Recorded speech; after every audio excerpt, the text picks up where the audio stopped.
Hello everyone, and welcome back to M.U.G.E.N 64. I don't really have a round to say. It's quarterfinals for winners. It's like round 4 for losers. The brackets get a little wacky from this point on, but there's only 3 streams left. This is the third to last M.U.G.E.N 64 stream. So we're barreling towards a conclusion here, just like the Ice Climbers have been barreling over everyone. The Ice Climber riots have gotten worse and worse. It's shades of Settle It and Smash, the level of aggression here. And honestly, that's why we're kind of just getting this out of the way. We are opening tonight with winners bracket, Ice Climbers versus Senator Armstrong. And we do have, let's pull up our Ice Climbers conversation. Christ, where's it? There it is. You'd think I'd be able to find these faster, considering how fewer there are of these that I have to do.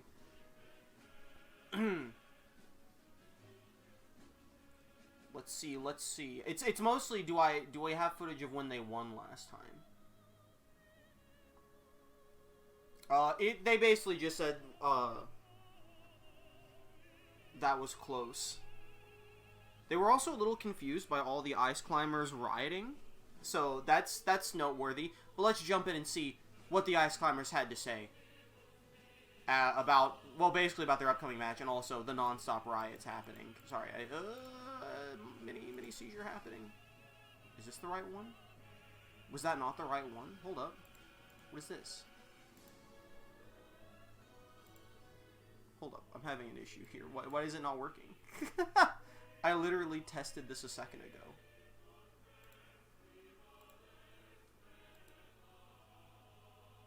What? So are we having a real-time situation? Wait, is it like up here in the corner? What is this? Okay, I don't know what this is. I don't know what is. Real-time technical difficulties. It is supposed to be this window. What is happening? Why is it gigantic?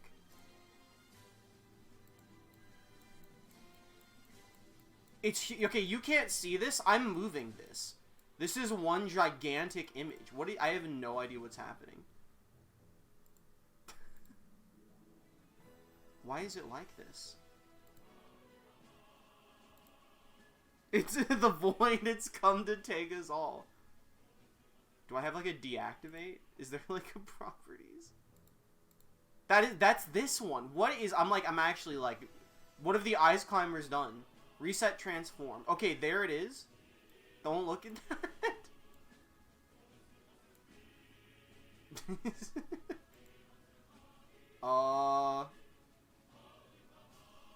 I mean, this is probably good.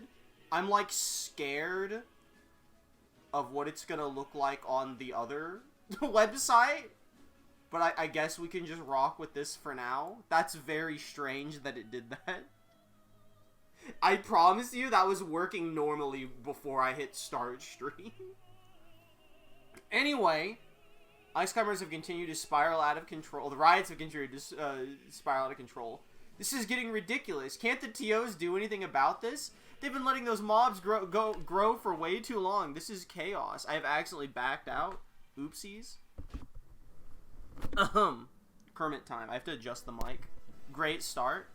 Have you guys tried saying anything to them? I mean, they are here to support you after all. Yeah, but they're not supposed to trash the place, beat people up, and just be a general nuisance. They're out of control and ruining the tournament. Well, are you two going to be saying anything to them about it? I guess we have no choice. We have to tell them they're overdoing it. This is just too much. The two approach the horde of rioting Ice Climbers. Hey, knock it off and quiet down for a minute. Many of the extra Ice Climbers stop and face the duo. We get that you're supporting us, but this has to stop. You're trashing the place, messing up the tournament, and just causing problems. We appreciate you cheering us on, but you gotta stop making such a mess. This ain't right. Many of the rioting Ice Climbers back off somewhat, feeling the cold stares of the two main Ice Climbers. However, some do not listen, still causing commotion. The two Ice Climbers look at the stubborn ones angrily. We told you to stop! No more messing around! Cut it out! Most of the rioters stop, the ones who didn't, seeing the angry duo giving death glares to them, and slowly backing off like the rest. Good, now everyone, just behave yourselves and don't cause any more trouble. We're grateful for your support, but not when it turns into chaos like this. The mob of Ice Climbers starts to slowly disperse, though some still refuse to leave. Now it's just a small handful of the riotous Ice Climbers left. Alright, Last warning. Listen up. You're gonna quit causing trouble or we're gonna have to get real tough on you. Those few remaining riders start to get uneasy. While Popo and Nana were never known for being aggressive, they didn't want to find out what the duo were capable of when they're pushed too far. The look in their eyes was enough to scare even the most rowdiest bunch. You're not leaving us with much choice here. You either leave or we'll have to force you to. Faced with the possibility of having to fight the two main ice climbers, the few remaining riders finally back down and scatter off. That was the last of them. We hope they'll actually listen this time. Yeah, and we hope the tournament can continue without more of that mess. Well, fellas, I definitely have to thank you for taking care of things like that. Now I can ask you how you feel now. Ugh! Now I can ask you how you feel now that you have made it to quarterfinals and winners bracket. I didn't write that wrong, but I sure couldn't read it right. We're doing great. We're going to make it to the end, no doubt about it. We'll see that trophy in our hands by the end of this tournament. You have any thoughts about your upcoming opponent, Senator Armstrong, whose nanomachine super armor has made him an immense threat to be reckoned with? An armor like that is nothing. We'll just have to hit him with everything we've got until he goes down. There's no way he can match our strength. And now, I very cautiously see how this looks on the other website. Since normally the other website is the one I crop around. Okay, I think here's him talking about the Anzu fight. How does this look? This is fine. Okay. Nothing horrendous is being shown here. Great. After defeating Anzu, so this is footage of right after he beats Anzu. He has another little press conference like he loves to do. After defeating Anzu, Senator Armstrong stands tall, his chest puffed out with pride. He addresses the crowd with a smirk on his face. Folks, you've seen it here today. Senator Stephen Armstrong doesn't just talk the talk, he walks the walk. When I say I'll bring change to this country, I mean it. And if anyone stands in my way, well, let them try. Now on to round 4. He waves to the camera before leaving the stage, his eyes set on the next opponent in the tournament. 2 weeks pass. Senator Armstrong, how do you feel now that you've officially made it to quarterfinals and winners bracket?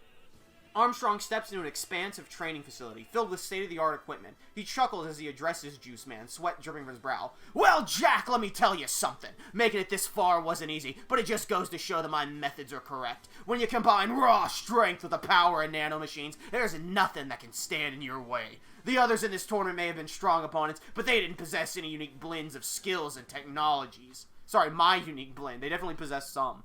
He punches a heavy bag, causing it to shake violently. As for the quarterfinals, bring it on. I'm ready for anyone they throw at me. And I promise you this, when it's all said and done, Senator Stephen Armstrong will be crowned champion.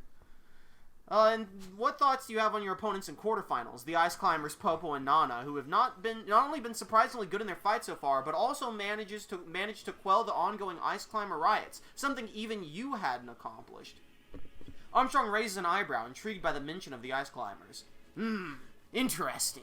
I must admit I hadn't been keeping tabs on those two, but don't let their charm fool you, Jack. When it comes down to it, I'll show them the true meaning of strength and dominance. As for their riot-quelling abilities, well, let's just say that's not really my area of expertise. I'll leave that to the professionals, like my dear friend and CEO of World Martial Inc., Mr. Black. But enough about them. Let's focus on the task at hand, winning this tournament and proving once and for all that America needs a leader like me. Someone who isn't afraid to get their hands dirty to protect our great nation.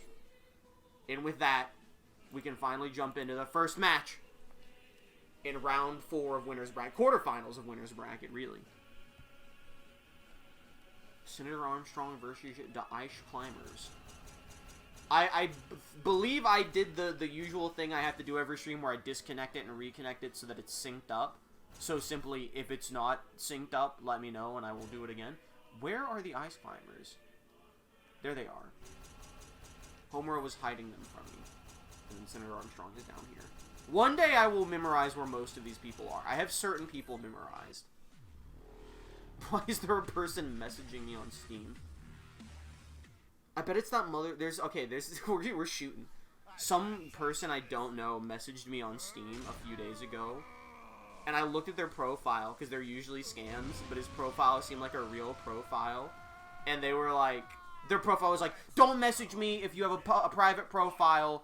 Don't message me if you don't play blah blah games and blah blah blah.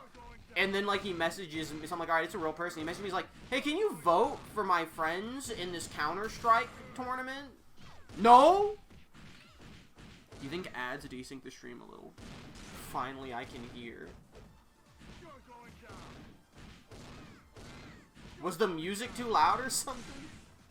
I think ads desync. That's okay. As soon as this round ends, we can fix this easy. Dude, they're kind of putting up a fight, both of them. They're actually going at it. He is cornering them, and that's not good for him. Oh, great escape. Great escape from the Ice Climbers, and they're doing some quick damage. Big explosion from Armstrong. Big kick, that's probably it. Alright, this is a good time for us to disconnect, reconnect. That normally fixes the audio. I'm on mobile, and it wanted to update, and when I did, it gave me no audio even for ads. That's crazy. Even for ads? That's where they make their money. We're heading to round 2 here. Senator Armstrong takes round 1. Dude, that actually didn't do that much damage to the Ice Climbers. Okay, that did a pretty hefty chunk of damage. When did I get beaten up by the Ice Climbers? My man, dude, right before MissingNo got eliminated. The Ice Climbers were rioting, bro. My man hasn't watched the latest YouTube upload. Unless I forgot. I don't think I forgot to upload it. Maybe my ass is cooked and I did, but I don't think I did.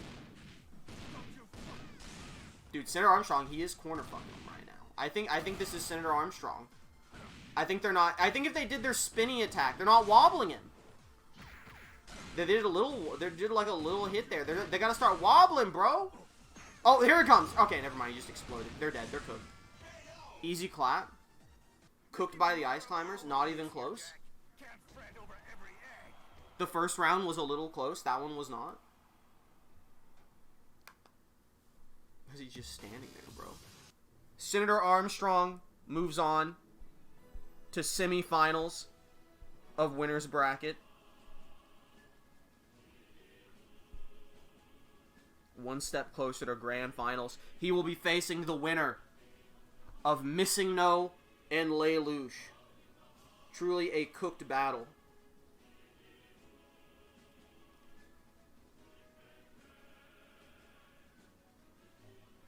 Alright, next up, we're going to be doing the Rabbids versus Green Lantern. It takes like all of my power to just call it the Rabbid and not the Rabbids, because it's technically only one.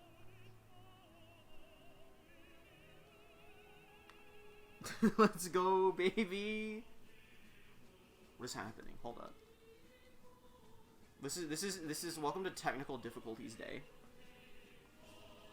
For all the Ice Climber fans out there. To name 3. Bro, this is the same person who messaged me about Counter-Strike. Get the fuck off. Get away from me.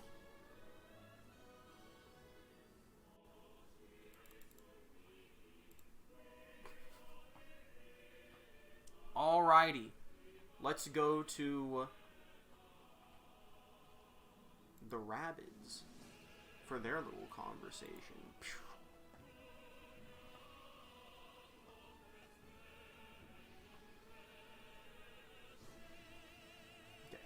Last time, Rabbid defeated Mothra.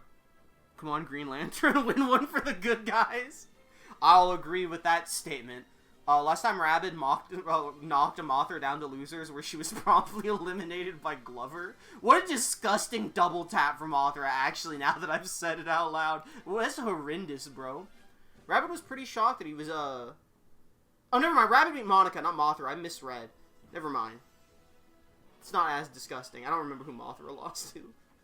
Anyway, after Rabbid defeated Monika, which was still pretty shocking, a mysterious figure looms over Rabbid from the rafters. It's the mysterious anti-hero who appeared before Petey Piranha Plant last round. Rabbid notices the mysterious figure. He looks a bit intimidated by whoever it is. He keeps his defenses up just in case. The figure leaves without incident. Rabbid looks really confused, wondering who that figure was. 2 weeks pass. Rabbid, how do you feel now that you've officially made it to quarterfinals and winner's bracket? I feel amazing. I am so excited about making it to quarterfinals. Rabbid was very excited as he jumps around. He was very much ready for whatever quarterfinals had in store for him. Well, you'll be facing off against the Green Lantern. You have any thoughts you'd like to share? The Green Lantern? The Rabbid suddenly got a bit nervous as he may not be able to use his mech against the Green Lantern. Why's that? Well, the Green Lantern is so powerful that I don't think I can fight him with my mech at all. I may need something else to fight him with, Rabbid said as he was looking at Green Lantern, worried about the fight. I think your fight's up next, so I think it might be too late to change. Rabbid looks nervous and gets into the ring. He knew he was at a bit of a disadvantage here against the Green Lantern. Mothra was the round before Monika. F, F, F. Anyway, next up is a Green Lantern conversation. I think we have Green Lantern footage of after his fight. She did get double tapped by Glover and Rabbids. Triple F? Okay. Green Lantern, of course, defeated Petey Piranha last round. And we have footage of after that. As Green Lantern celebrates his victory over Petey Piranha Plant, he can't help but feel a sense of accomplishment. This tournament has been tough, but he's managed to overcome each challenge with ease. True? Thank you, Petey, for giving me a good fight. Now on to the final four. He turns to Juice Man, his eyes shining with determination. With each victory, I grow stronger, both physically and mentally. I won't stop until I'm standing atop this tournament as its champion. The Green Lantern Corps will continue to protect Earth and the entire universe, but today, we celebrate my triumph in M.U.G.E.N 64. Together, we're showing the world that there's no challenge too great for us to overcome. He extends his hand, offering a congratulatory handshake. 2 weeks pass. Green Lantern, how do you feel now that you've officially made it to quarterfinals in winner's bracket? As Green Lantern prepares for his upcoming quarterfinals match, he takes a deep breath and reflects on his journey thus far. Confirmed fraud. Well, Juice Man, making it to the quarterfinals is quite an accomplishment. It's been a tough road facing off against some of the toughest fighters in M.U.G.E.N 64, but I've stood my ground, using my abilities and training to come out on top. Right now, I'm feeling more confident and powerful than ever before. I know that my journey to become the champion of this tournament won't get any easier from there, but I'm ready for the challenges ahead. Together with my fellow Green Lanterns, we will protect our universe and inspire hope throughout all existence. Thank you to everyone who has supported me along the way, especially my friends in the Justice League. Your opponent in quarterfinals will be the Rabbid, who uses a mech suit so powerful many believe it's borderline unfair. You have any thoughts you'd like to share? He nods, taking the announcement of his next opponent in stride. The Rabbid using an advanced mech suit? That doesn't surprise me. This is M.U.G.E.N 64, after all. The competition is fierce and people are pushing the limits to create new and formidable challenges. He smirks. But don't worry, Juice Man. I'm not intimidated. The Green Lantern Corps has faced powerful opponents before, and we always find a way to adapt and overcome. My ring will prove to be more than a match for the Rabbid's mech suit. With my training, skill, and the willpower of the Green Lantern Corps behind me, there's nothing I can't handle. You may hear a lawnmower. That's all of the ice climbers loading up into their ATVs to leave the arena after the riot is ended. Please don't mind it. It's time. Green Lantern. The Rabbid. If Green Lantern can't stop the Rabbid, I'd imagine probably only Senator Armstrong can. The ice climbers are hauling out of here, brother. They gotta go.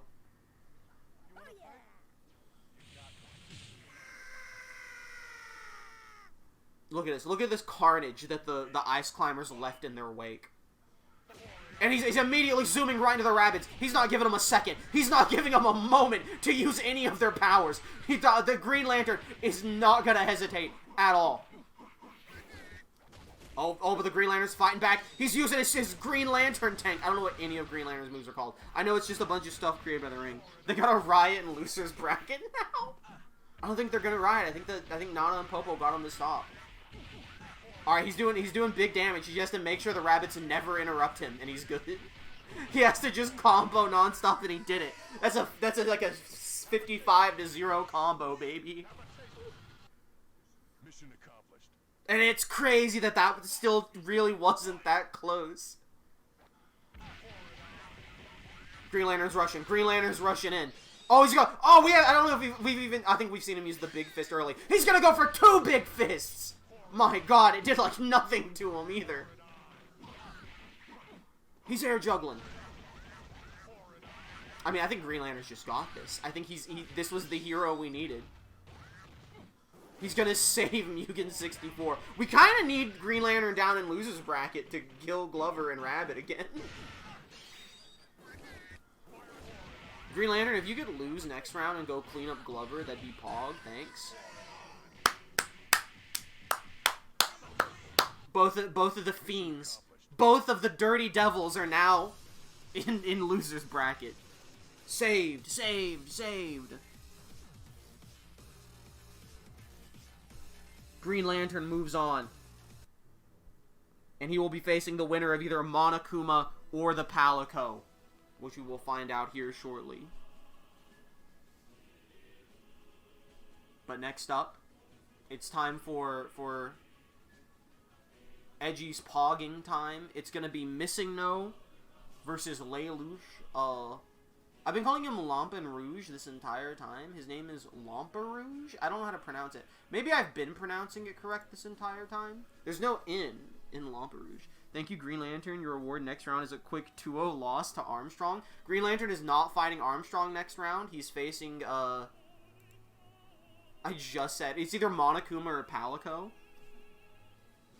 His reward in 2 rounds will be a quick 2-0 loss to Armstrong. I think you said it correctly. This is now when Glover and Rabbid team up to destroy the rest of the tournament. Dude, they could do it too, and that scares me. I got a quick check. Glover and Rabbid didn't get paired up, do they? Oh, we won't know for a bit. Where does Rabbid go? Okay, Rabbid is not even in the section to fight Glover. If Rabbid fights Glover, it'll be in, like, quarterfinals or something. Or, like, super semis. I don't really know how to describe Loser's Bracket. It's weird. I'm gonna keep saying Lelouch Lamperouge, because I don't really know how else I would say it. Anyway, we do have footage of Lelouch after he defeated Metal Gear Rex. So let's go cut to that footage real quick. Another victory, Metal Gear Rex was indeed a formidable foe, but my strategic prowess prevailed. I managed to exploit its inherent flaws and turn them against itself. This triumph reinforces my belief that the pursuit of justice knows no bounds, and that even the most powerful tools of oppression can be brought down by the unyielding determination of the people. My message to the final opponent, the chosen one who stands between me and victory, is this. Embrace the truth and join me in the struggle for a better world, or face the consequences of your ignorance and complacency. You do know who Rabbid is in the bracket to possibly face? Grillby. Dude, so true. We could get Rabbid versus Grillby. Looking at the other 3 people in that quarter, I would rather one of them go on, but nonetheless. 2 weeks pass. Lelouch, how do you feel about now that you've officially made it to quarterfinals in winner's bracket? By the way, this is the first time, aside from Chowder saying he hasn't eaten in a week, I think this is the first time any of them acknowledged the time skip. 2 weeks. Time flies when one is consumed by their goals. The quarterfinals, I suppose it's a testament to my skills and strategic prowess. However, I must remind myself not to become complacent. There's still much work to be done and many obstacles to overcome before I can achieve my ultimate objective. My message to the other quarterfinalists is this. Expect the unexpected. Underestimate me at your peril. The road ahead will be fraught with danger and challenge, but it's through these trials that we shall forge our legacies. Do you have any thoughts on your opponent tonight? MissingNo? MissingNo? Another unknown entity. But unknown does not mean invincible. I will treat this encounter as I have all others, with strategic planning and adaptability. I will study its habits, learn its weaknesses, and exploit them ruthlessly. In the end, justice will prevail, and I will continue on my path to bring down the corrupt system that seeks to oppress us all. As for my message to MissingNo, it should prepare itself for defeat, and perhaps consider joining me in the fight for a better world. This kind of makes me want a Lelouch versus Light Yagami M.U.G.E.N match. Dude, this kind of makes me want a Lelouch versus Senator Armstrong M.U.G.E.N match. Now, interesting that you mentioned a corrupt system, Lelouch, because MissingNo is actually a glitch caused within faulty code of Pokemon, so it is by definition a product of a corrupt system. A glitch born of corruption. This only serves to reinforce my resolve. MissingNo, you are yet another victim of the oppressive system that seeks to control and manipulate. By standing against me, you are complicit in its crimes. Join me instead in the fight for justice. And together, we can create a world where none shall suffer under the yoke of tyranny. What the fuck does that mean? Together, we can build a new future based on freedom and equality. But if you persist in opposing me, know that your fate is sealed, for I am Zero, and I shall never rest until the darkness is purged from this world. Did that say ad break in 5 minutes, or ad break coming up? I couldn't tell. I saw the pop-up for like a second. Let's go see what, MissingNo has to say. Let's go hear from MissingNo. MissingNo, he's been a little corrupted lately. He's been doing not hot, not super great. But he did handily defeat Cubone, so let's go see what MissingNo had to say. MissingNo is truly the most impressed fighter. Let's see what MissingNo had to say after defeating Cubone. Never mind, the ad breaks are rolling. Quick ad break. We are in ad break mode. I'm going to take a big sip of a drink.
Hello, we are back from ad break.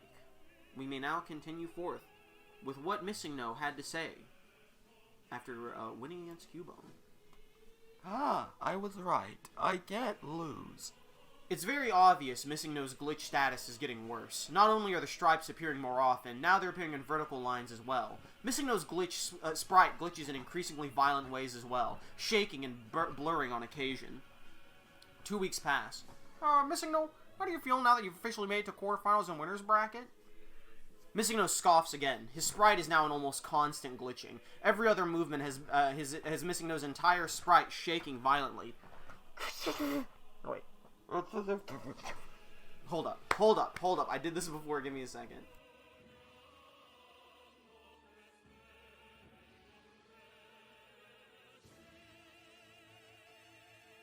Okay, I got it.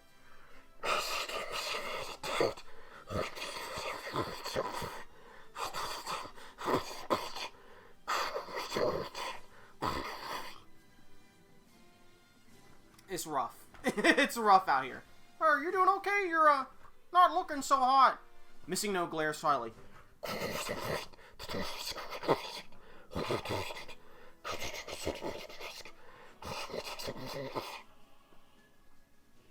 Well, your next opponent will be Lelouch Lamperouge. MissingNo laughs. His now heavily glitched sprite glitching every few seconds.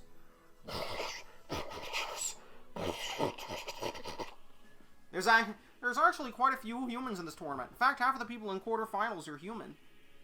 MissingNo blinks in surprise, but shakes it off.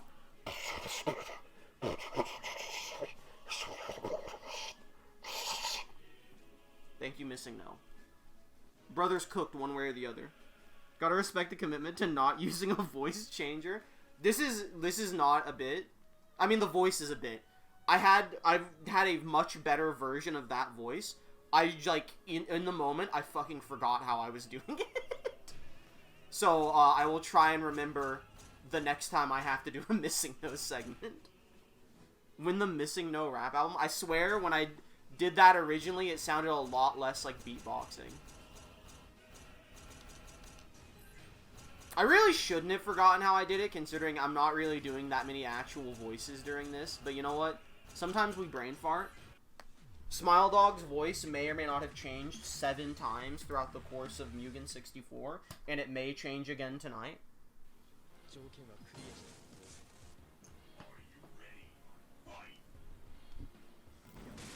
I can only hope that wasn't the worst sound you've ever heard on stream. Holy crap! They're going at it! The big suplex to Lelouch. His explosives do a decent chunk to MissingNo, though. This is actually close. I felt like this was going to be one-sided one way or the other, but I wasn't sure which way. It's actually pretty decently close. Good block there by Lelouch. Dude, the grenades kind of do poggy damage. MissingNo's rushing in, though. Sweeping his legs. Ducking underneath. Oh, he got him with missiles. I actually had no idea what happened on that one.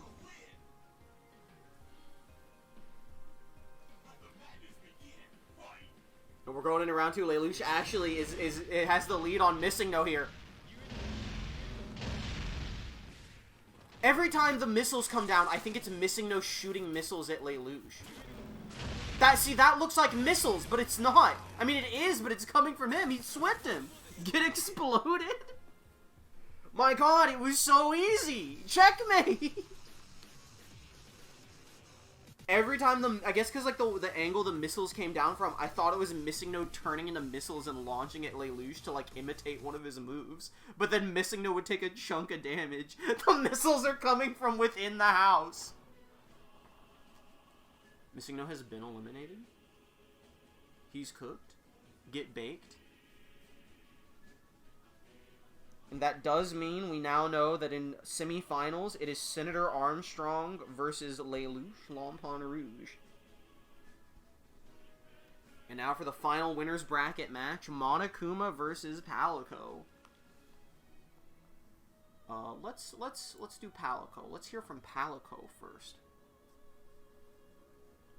We do have footage of Palico after he absolutely obliterated Kim in the last round. Well, that was easier than I expected. Sorry, Kim, but you were no match for my monster hunter skills, nya. Your drumstick attacks weren't even that hard to dodge, nya. I hope you've got some new tricks up your sleeve for the next round. Can't ever show up to tournament. My blood always loses when I show up. I am Unlock Incarnate. I don't think you were here. Were you here last time when Cyrano lost? 2 weeks pass. Palico, how do you feel now that you've officially made it to quarterfinals? Oh, I'm pretty hyped up right now. I mean, I made it to the quarterfinals. That's a big deal, Meowster. There's only a few competitors left standing, and I'm one of them. Your next opponent will be one of the most notorious villains here, Monokuma. You have any thoughts you'd like to share? You were here? Never mind. That's my mistake. What happens if I press this? It makes him talk, right? I'm a little scared. Let's do it. Live Palico voice reveal.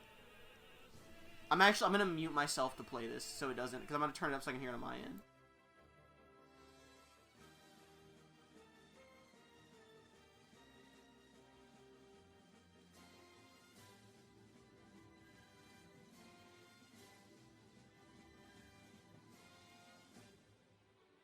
I don't know if you could hear that. I showed up, Cyrano lost, I missed it. Cyrano won, I showed up again, and Cyrano lost. Was the audio playing, or no? Whenever I let it play.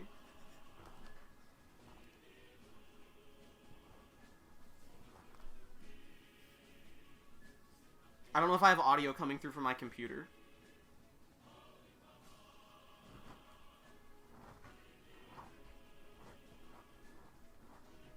I need to know.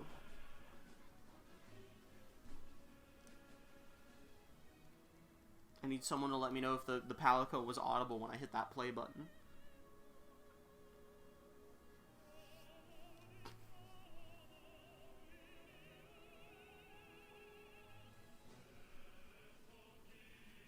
I'll go ahead and read it, and I'll wait for someone to tell me if it was audible or not. We'll use that for a different gimmick if it works.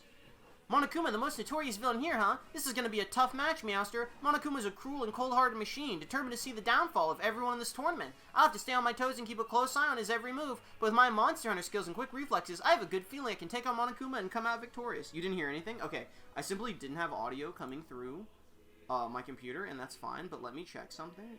There's something I really want to check, and I hope it works. Oh my. Oh my! Alright, we're definitely saving the voice thing for a different character here in a bit. We'll do Monokuma next. Monokuma interview. Of course, Monokuma beat Homer Simpson, who I think is not eliminated. I think Homer Simpson's showing up in Losers later. Right, he's got Smile Dog. Fantastic. Anyway, let's see how he reacted to beating Homer Simpson.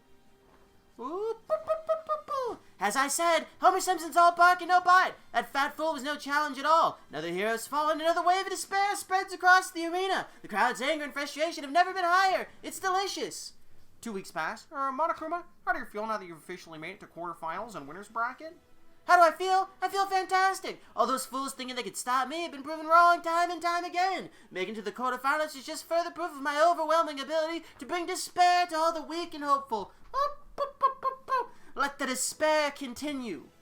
Our next opponent will be Palico. You have any thoughts you'd like to share?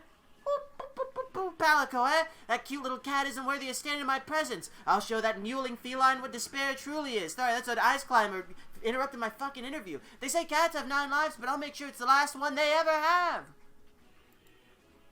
Dunks is doing a big drink. Monokuma, Palico, final winners bracket match.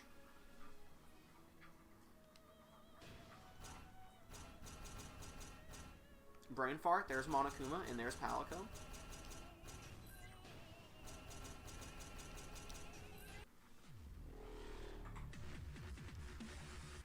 I have no idea who wins this. I feel like I kind of predict what a wacky stage for this to be on. I kind of feel like Palico might have the advantage here. But I don't know, you know what, Monokuma was cooking. We learned that Monokuma isn't just an execution gimmick. He actually has melee skills. He can aura like the best of them. Look at his dodging, bro. He's spot dodging. Just like Farmer. He's learning tricks. Oh, but Palico trying to get close. He's not letting Palico hit him, bro. His Monokuma's dodging kind of crazy. Alright, well, you get hit by Palico once, you get in combo for 4 minutes, so. I hate that his block is just a funny, like, Heil. Palico's trying to whittle him down. He can't seem to break Monokuma's block. Oh, but he got him midair, though. That was a little bit foolish on Monokuma there. Monokuma running for the melee. Palico blocking it. What is that? Oh, that's the if you hit me, I do spears or gunner, I think. Oh, he's trying to explode. I don't know if Palico interrupted it or what. I guess it did because he didn't explode. It's hard to fully make out what's happening. Palico's got him in the combo. He's got him in the corner.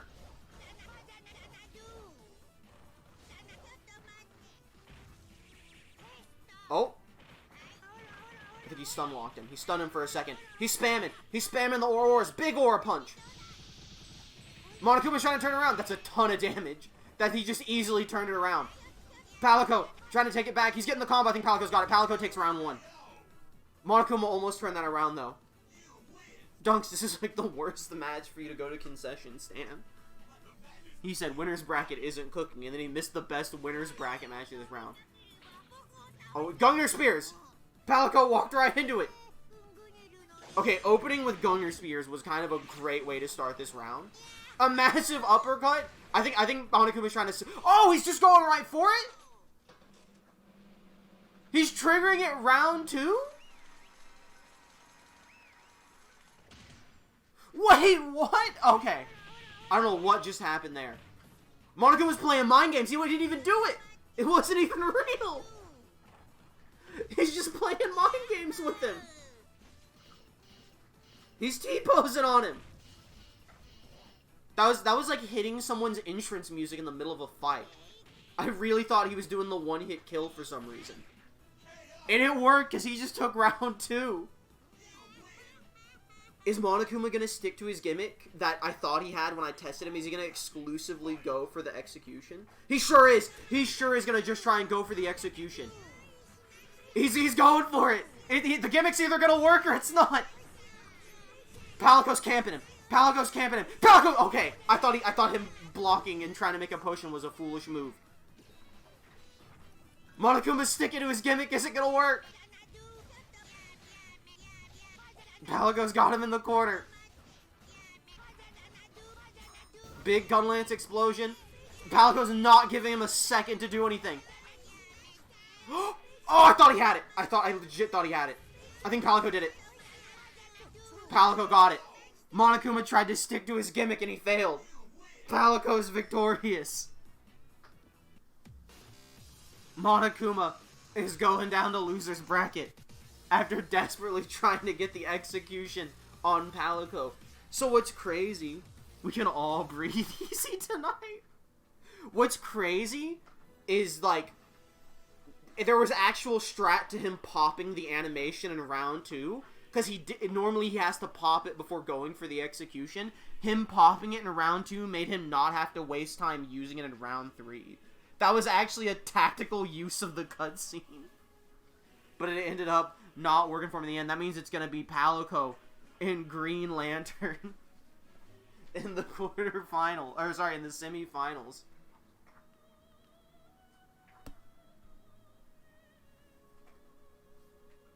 We're gonna go to an ad break real quick. Hopefully this will put off ad breaks for a bit, but let's see if it does. We don't have the thing. He intentionally got eliminated to add more despair and losers. Where is... It's this. I need this one.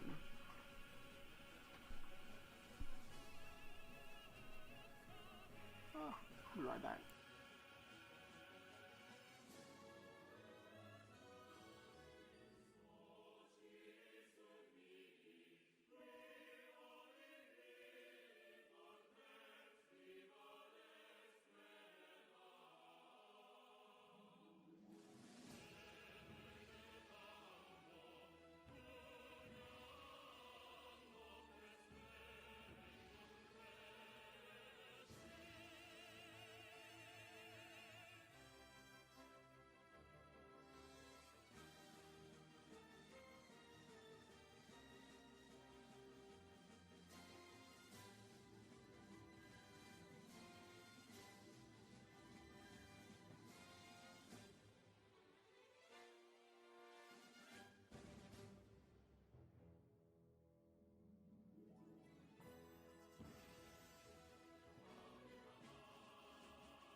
We were back from the ads, and we actually have footage of well, not footage, we're going live to it. We got Palico celebrating in the ring. Big victory over Monokuma. The crowd's going crazy. They're so happy that Monokuma finally went down after what he did to Miku. The crowd's cheering. That was a close one, Meowster. Monokuma sure knew how to put on a hard fight, but in the end, my quick thinking and agile movements prevailed. I managed to dodge and weave around their attacks and counter with a few well-placed strikes of my own, yeah? I'm exhausted after that match, but also excited. The semifinals are beckoning me. Suddenly, a shadowy figure, the one known as the anti-hero, jumps Palico and begins attacking him. What the... Palico is caught off guard by the sudden attack by the mysterious figure known as the anti-hero. What's going on, Meowster? Why is he attacking me? Palico is knocked out, and the anti-hero unmasks himself, revealing himself to be the Green Lantern, Palico's opponent, in the next round. Palico regains consciousness, groggily looking up at the Green Lantern. You're Green Lantern! Why did you attack me? That's not very heroic of you! And then Green Lantern flies off, as we get EMTs out there to help Palico. And we begin setting up for losers bracket to begin right now. So normally, losers bracket, they have the despair when their favorite competitor gets eliminated. Monokuma do the execution gimmick. So true. Oh damn, he's the evil Green Lantern. Yeah, he's like Injustice Green Lantern or some shit. I don't know. I don't read comic books. The AI said there was an anti-hero and I ran with it. Anyway, normally, losers bracket, we bump the fights to 200% HP. However, I did a poll in the Discord if people wanted me to increase the HP still for the Monika fight, since they work very differently from most other fights. And it's maybe I'm wrong, but I feel like she would have a exponentially higher advantage from increased HP than other people would. So I did a poll if people wanted me to increase the HP for Monika's fights to just like all the others, or to keep just hers normal.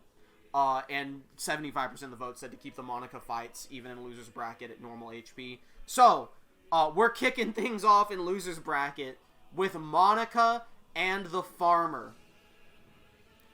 And we are gonna go right on ahead to Monika here.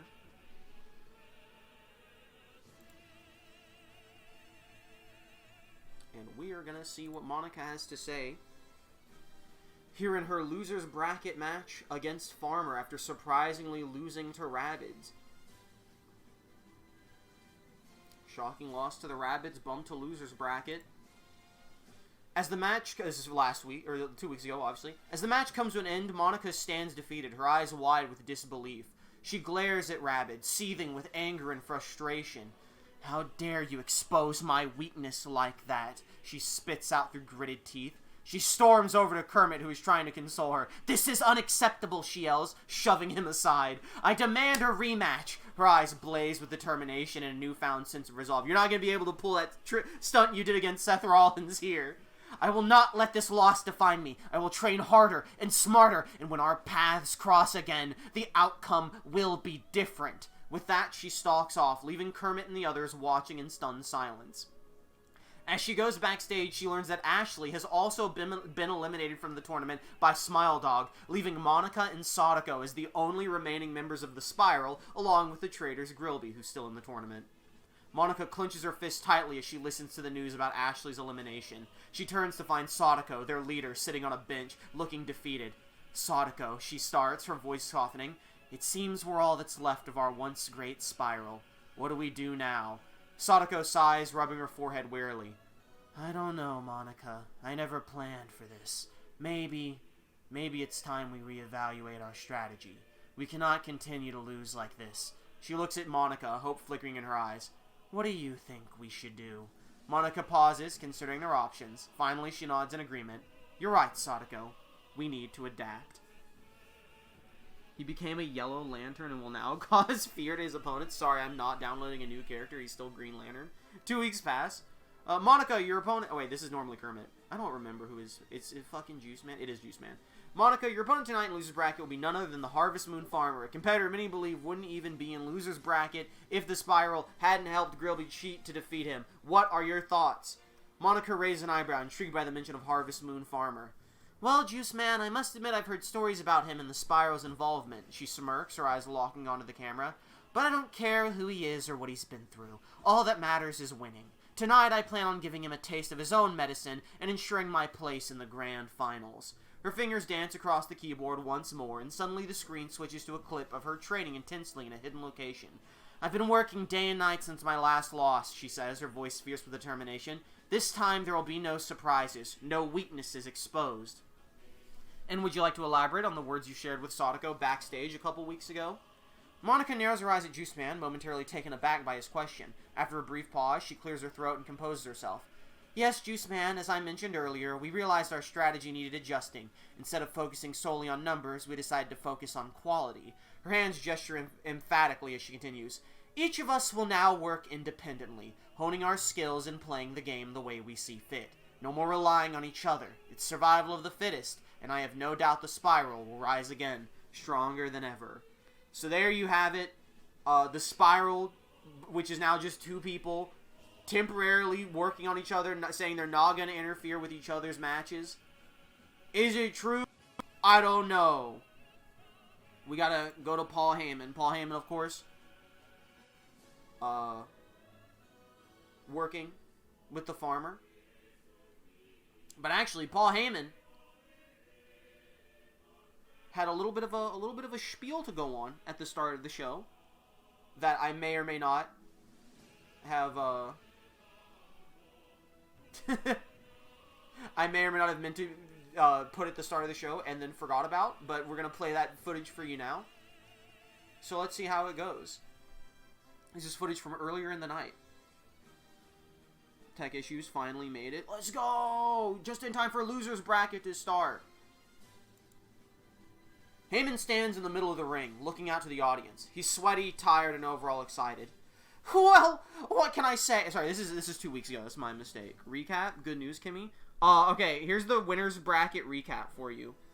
Palico defeated Farmer. Okay. Missed of the good ones. That's a hot take, Kimmy. Why is this not working? Hold up. Here, I gotta, like, look at this. I've already forgotten everything.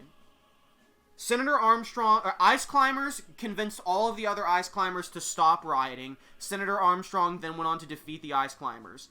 Lelouch then went on to defeat MissingNo, who is glitching horribly at this point. So semifinals and winners is now Armstrong versus Lelouch. Green Lantern defeated the Rabbid, knocking it down to loser's bracket. And Palico defeated Monokuma before being attacked immediately after the fight by the mysterious quote-unquote anti-hero, who is revealed to have actually been the Green Lantern, who was evil this entire time. So Palico Green Lantern is the other winner's semifinals. There you go. There's your winners recap. Now we're on to Paul Heyman. Oh, Monika we just did the Monika interview. Monika and Sadako are the only members of the Spiral left. They're agreeing to work separately from this point on to make sure they both stay in the tournament and focus on themselves. Now we're cutting to Paul Heyman. This is footage of Paul Heyman from 2 weeks ago at the end of the show. This is how we closed the show to the house crowd. Heyman stands in the middle of the ring, looking out to the audience. He's sweaty, tired, and overall excited. Well, what can I say? My clients are just that good. Glover, the Harvest Moon farmer, 2 damn good wins for them both, and we will continue to get more. But that's not all, folks. I've still got something to say. Paul grips his microphone as he prepares himself for what he is about to say. You all know what I do now. You all know how I manage the best around, how I hype them up before they step into the ring. Well, I have a question for you. Paul looks around the audience. He points at one person in the audience. How would you like a brand new client? That's right, I'm looking for a brand new person to manage, and I don't care who it is. Well, maybe there might be some exceptions, but hell, I'm open to just about anybody. Suddenly, a loud crash is heard and a rumbling fills the arena. Everyone in the arena, including Paul, looks confused at what the sound could be. Heyman tries to keep his cool and look at the entrance ramp. What the hell was that? The sound reveals itself to be Metal Gear Rex, the ultimate weapon, barreling towards the ring after having just lost to Lelouch and being bumped down into loser's bracket earlier in the night. Paul's eyes widen in excitement at the sight of the giant mech rolling towards him. He smiles for a quick moment before putting his hands up to his mouth and yells, "Hey you! Yeah, you, the big robot! Get over here!" Metal Gear Rex comes to a halt near Heyman. Paul gets just close enough to Rex to look at him in the eyes, whatever Rex would have that considers eyes. I'm Paul Wait, hold up. My name is Paul Heyman, the greatest manager to ever step foot in this business, and I'm looking to add another client to my list of wins. Heyman reaches forward and puts both of his hands on the mech's exterior. I know that you've already lost one bout already, but that doesn't matter to me. You are a badass killing machine, and I want to see you kick some ass for me. Rex extends a platform, allowing Heyman to climb aboard. Heyman grabs onto the ledge and swings himself up onto the platform. He brushes himself off and turns around to face Rex. So I guess that means you're agreeing to be my new client? Multiple beeps emit from Rex, implying an affirmative. Heyman puts his hands on his hips and stands with a big smile on his face. Well, then I'd say that's official. From this day forward, I am your manager, the one who will be standing beside you as you tear your opponents apart. You are about to go down a path that will take you to places you've never dreamed of. Heyman points to himself. And I'm gonna be right there with you the whole damn time. 2 weeks pass. Heyman is preparing to cut promos for each of his 3 clients tonight. Heyman's in the locker room, as usual, pacing back and forth, giving himself a pep talk like he does every time he goes to cut a promo. Alright, you got this. You've been in this game for goddamn years. You can handle yourself. Those 3, all are counting on you to put them over, so you're just gonna have to go out there and blow the roof off the building. It's time for losers bracket matches. Heyman cuts a promo about Farmer's upcoming match against Monika. Heyman's standing in the middle of the ring, facing the entrance ramp, waiting for his client to approach. Alright, folks, we are in store for a huge match, one that will prove once and for all why my client is the best in the business. Paul puts his hand up in the air as the farmer steps through the curtain and walks down the ramp, his expression emotionless as usual. That's right, the Harvest Moon farmer himself, a legend, a man who needs no words or fancy tricks to get the job done. The farmer steps into the ring and stands beside Heyman, looking into the sea of people who are about to watch him fight. You all know how he got into the business. He was a simple farmer who just so happened to be good at kicking ass and taking names. Heyman's voice is dripping with enthusiasm. And tonight is no different. The farmer's gonna go out there and tear this little bookworm apart and end the nightmare that is known as the Spiral. So everyone, put your hands together and get ready for the greatest fight you've ever seen. Because my client, the Harvest Moon Farmer, is the man who is gonna get us through the loser's bracket. Heyman steps back and stands at ringside, watching the farmer as he prepares for his match. And it is time now, Farmer versus Monika. Of course, as we discussed, this fight will not be increased to 200% HP. We will do that starting with the next loser's bracket match. Farmer. Monika. Where is she? There she is. Here we go.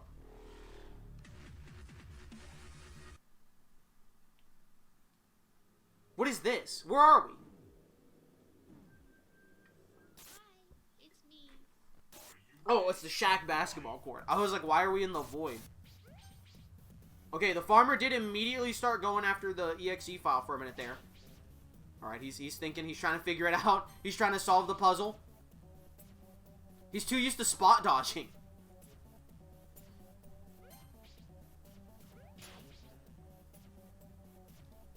I think he has like a lot of trouble with this part because he's trying to spot dodge the little thing floating around.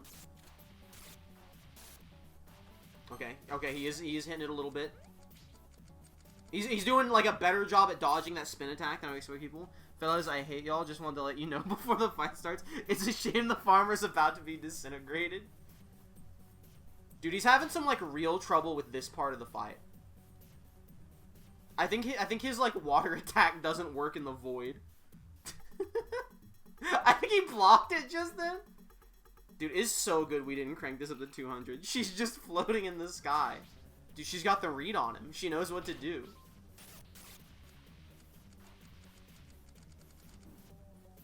He's too focused on like avoiding her attacks as opposed to like trying to win. And I think that's what's gonna cook him. I think he does not have the read on this fight. By the way, normally in loser's bracket, she's spamming this one. He's figuring it out though. He's learning this one. Normally we would get the people who get eliminated words at the end, but because these three don't speak for themselves, we'll get Heyman's thoughts on any possible losers he may or may not have at the end of the stream. I don't think he can crack the code of the first fight. Dude, when Monika said there would be no more weaknesses revealed after the Rabbid fight, she was not joking.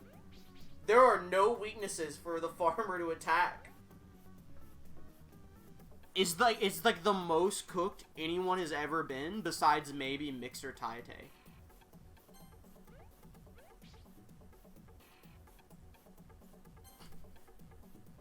So besides Frosty, how are you guys doing tonight? He's got it. He's waiting for the file. Kimmy, I don't know how to tell you this. The file's shown up like 3 times. There it is. It's right in front of him. He just hit it once. And now we're back to this. It was literally right in front of him.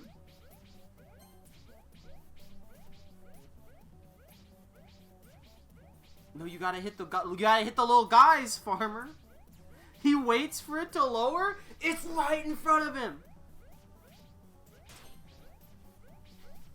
That's not the, just to be clear, that's not the file that's slowly coming at him right now. That's a projectile doing damage to him. He's just a small guy. It's actually like, Farmer might go down in the annals of history as the most screwed character in all of M.U.G.E.N 64. I'm with Frosty on this one. It's a bit of a snooze. Oh my! You baited? Get gaslit? This is where we turn it around, the biggest comeback in history? Oh my! He said we call that one a homie stalk? He's homie stalking her? He might be throwing now. Oh no. Oh, she's mad now. She's getting mad. That projectile's moving faster. Holy. Hold on? He's cooking? Monika taking her time with this one. Trying to toy with him. We're going to stage 2?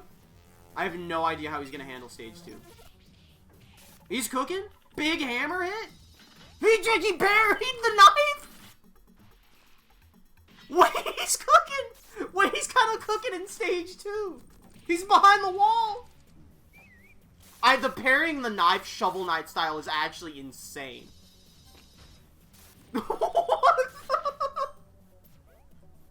This is his weakness. Monika needs to start spamming this attack if she wants to win. Wait, he's figuring it out?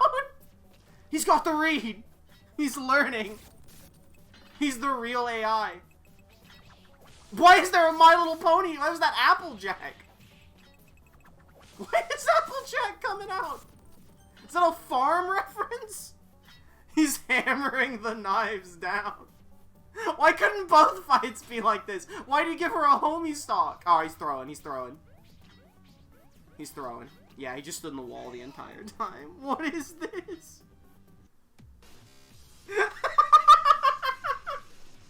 Monika is not happy about that. Monika was not happy about how that second round went. He threw. Oh my god. Well, why does Farmer get the bullshit? I bust out a new move. I will never do it before again after. Why did Applejack show up? He's just a small guy, they say.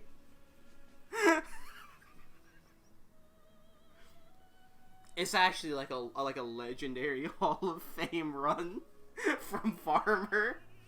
Can we get a big round of applause for Farmer? A man who will truly be the most remembered man from this tournament. Probably even more so than whatever mid character wins. What did Monika do to make him throw? Dude, she busted out the My Little Pony, dog. That's what mussed him up, bro.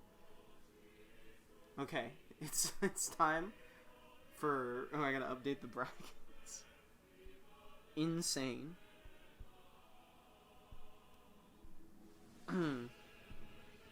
Goodbye, Farmer. We'll hear from Paul Heyman later on at the end of the show.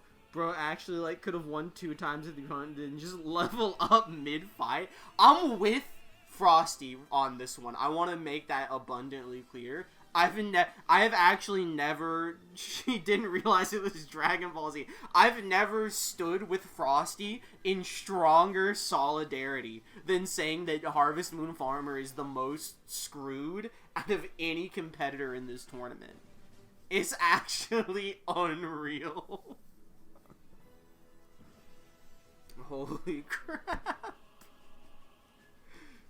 Oh, even after parrying the knife, I've never, wanted someone to win more than Farmer when he started Shovel Knight parrying the knives.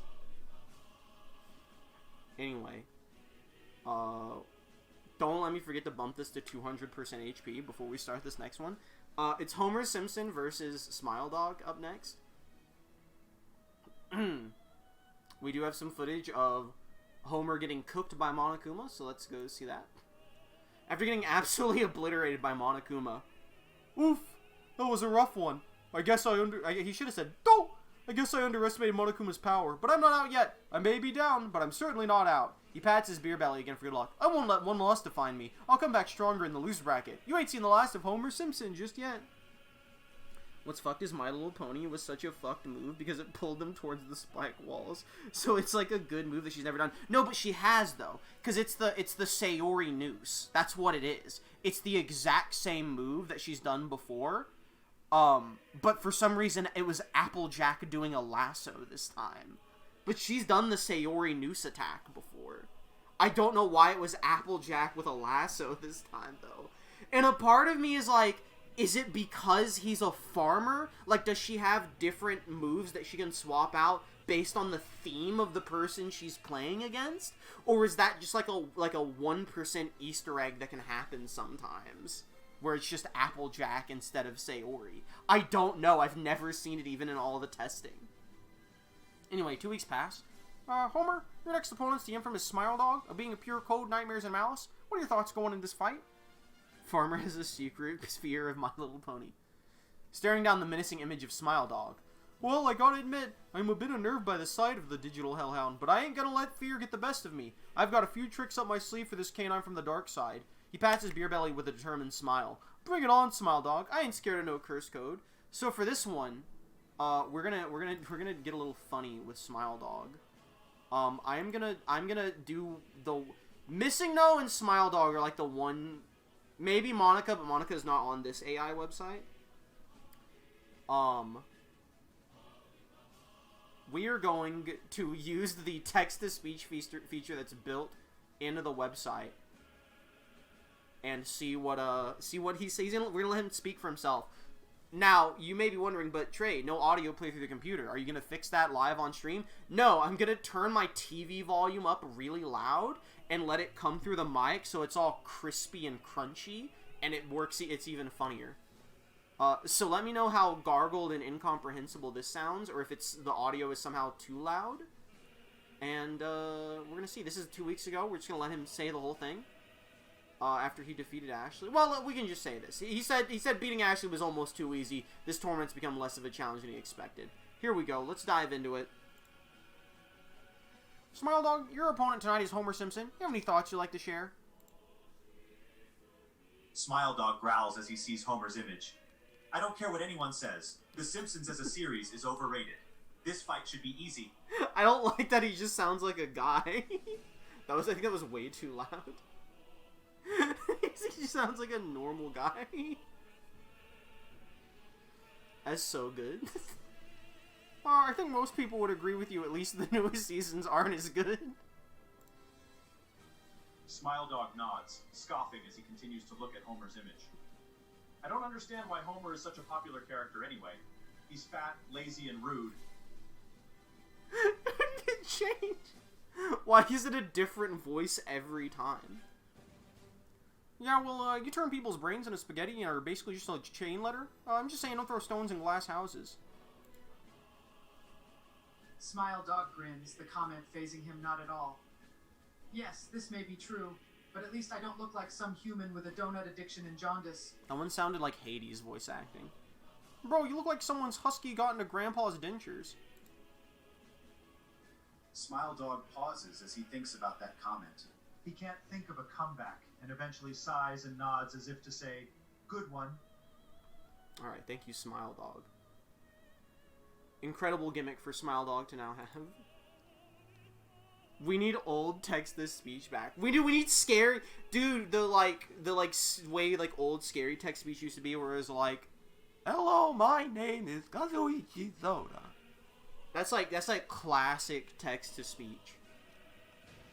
These are just this is just like you're imitating a guy. It's a little funny though. Where is Smile Dog? Oh, HP, I almost forgot. So what's crazy is the Palico one actually kind of sounded like a Palico would. And so I thought maybe the voices were connected to the bots themselves. And maybe it is for Palico. I didn't really do more than just that one with it. So who knows? Anyway, Smile Dog versus Homer. We're going in. We're rushing it. Funny fat Homer. I feel like Homer's cooked. Maybe I'm wrong?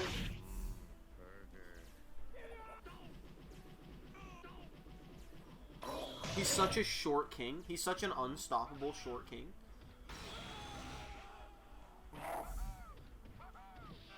Smile Dog doing good dodges. I feel like the grab will hit if he ever connects with it, but it's a matter of getting it to connect. Yeah, okay, the grab did hit. A lot of his other attacks are not gonna hit. He might have to spam grabs and headbutts. Yeah, he can strangle him. He does have the ability to strangle Smile Dog. Is this gonna hit? That is not gonna hit. Now, the one thing he has that a lot of Smile Dog's other opponents didn't have is he can charge up his super bar while Smile Dog charges up his. That being said, I think his supers don't appear to be as good as Smile Dog spreading the word, because nothing is. And so I just don't think he's going to do that much for him, especially if he wastes it on the Kamehameha repeatedly.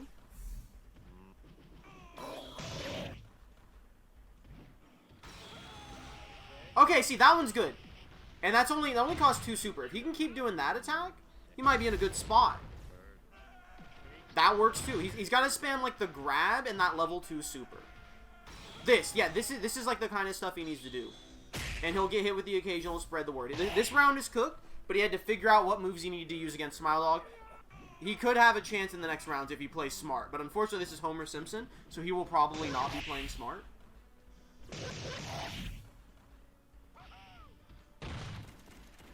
I like that his gun can angle up, but it doesn't really seem like it can angle down. Something he desperately needs in this fight. Nope, that's a waste.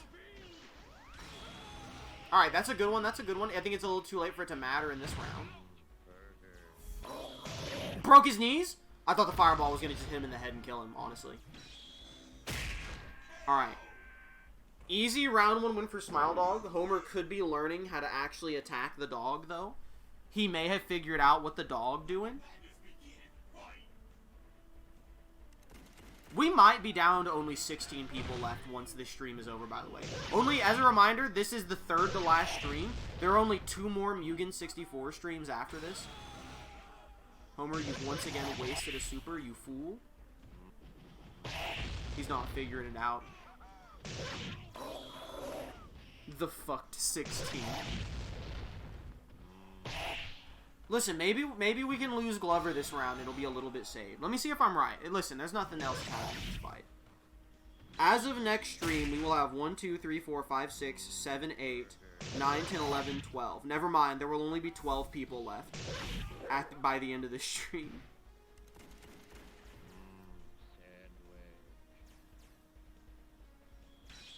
As that is how double elimination goes. Dude, he did way worse in this round than he did in round 1. The Dirty Dozen! Truly in my head, it's like we need a hero song, but instead of where's all the good men gone, it's where's all the honest fighters gone. That's where. I can't wait to make, like... I should have done it, I didn't realize we were going to go down to 2. Hype made this match a bit of a snooze. You could say that about the last one, too. Alright, Homer's cooked. Homer gone. Homer bested. Listen, you could say that about the Ashley fight, too, honestly. You think Palico's the only honest fighter? Quick rundown of everybody who's still in it. Armstrong, cheater. Lelouch, I don't really think he's a cheater. He just uses a lot of range. Palico, he's a combo guy. If you hate combos, you hate him, but not really a cheater. Green Lantern is... Green Lantern doesn't cheat, but he seems like cracked. He's a little disgusting. Metal Gear Rex seems fine. Sadako seems fine. Cubone cheats. Glover cheats. Anzu's fine. Grillby cheats. Rambo's fine. Gojo's fine. Petey's fine. I hate to say it, but Chowder's fine. Monika cheats. Kim's fine. Kiryu, I think, is fine, personally, because he has no health. Smile Dog cheats based off height alone. I gotta report him as the winner. And that's everyone that's left. You may disagree with some of those opinions. That's just my take on it. Lelouch is going for the gold. He just attacked an opponent after their match. Okay, I wasn't thinking about kayfabe. You're so right. Extremely valid and marked opinion. We're gonna go ahead and cross him off the list of fair people.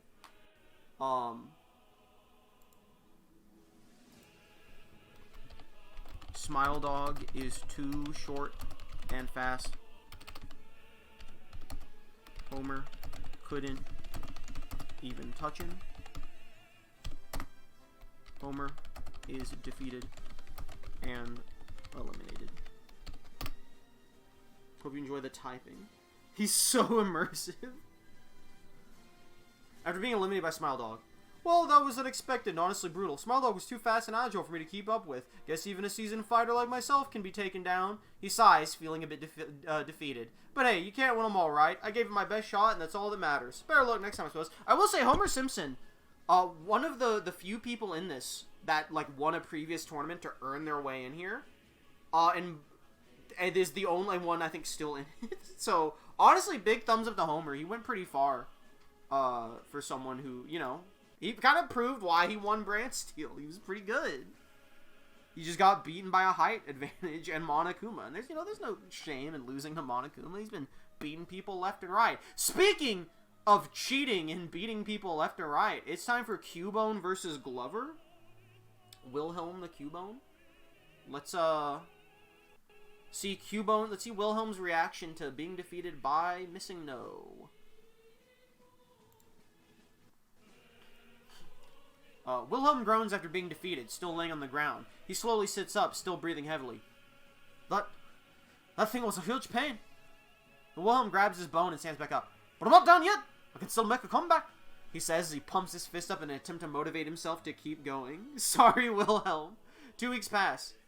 Wilhelm, tonight you're going up against Glover from the hit Nintendo 64 game Glover. An opponent appears to be using magic to boost his strength to a point many find unfair. You have any thoughts you'd like to share? This time, Wilhelm seems a little more tired than usual, but still relatively motivated. Oh, you gotta be kidding me! Fun, someone with magic? Sounds extremely unfair. I mean, don't get me wrong, I faced some strong opponents before this, but this is something else! Wilhelm says he looks at his bone, he clenches it tightly. But I can't give up. He's going down no matter what. Dunks just farted? What a rude little guy. He said, sorry, Cubone. And let's go see what Paul Heyman has to say about, his client and Glover. This is right after the... Here we go. Heyman's in the middle of the ring, standing in front of the entrance ramp, waiting for Glover to approach. Just stayed at ringside after the Harvest Moon match. Alright, everyone. We have another huge fight on the docket tonight. One that will prove that my client, Glover, is one of the greatest fighters to ever step foot in this ring. Heyman paces back and forth, looking at the screen showing Glover's opponent, Wilhelm. You all know that my client Glover is a legend, one that needs no words because he has the skills to get the job done. Heyman looks out at the audience, his face serious. Now Glover's opponent is a little bony, but he sure can scrap. He's kicked some ass and made a lot of people look like complete fools. That being said, my client is gonna go out there and do what he does best. He's gonna kick Wilhelm's ass and prove to everyone why he's the best. Heyman looks back towards the curtain as Glover approaches the ring. And we're gonna dive right in. We're actually gonna run an ad break while I blow my nose, because my nose is very clogged. So we'll be right back after these messages.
Okay, we are back.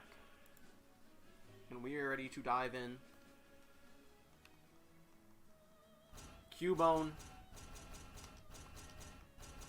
Hilarious Image versus my brain. It's Glover from the hit Nintendo 64 game, Glover.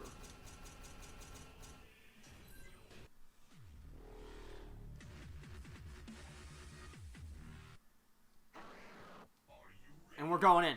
And include Cubone immediately using his massive bone range to try and take out Glover.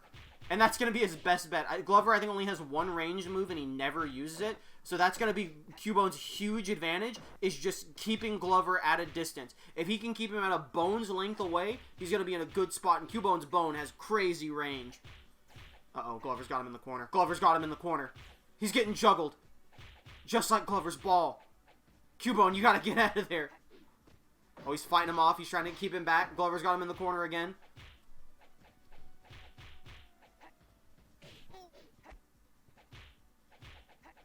Oh, good juggle from Cubone. He's still going. Cubone's not out of this yet, but he is awfully close to being out of this. At least this round. He needs to not let Glover get him in the corner like this. He lost round 1. Glover's taking round 1, but you know what? That's a good chunk of damage done to Glover. Cubone, we know it works. We know if Cubone can just keep him zoned out.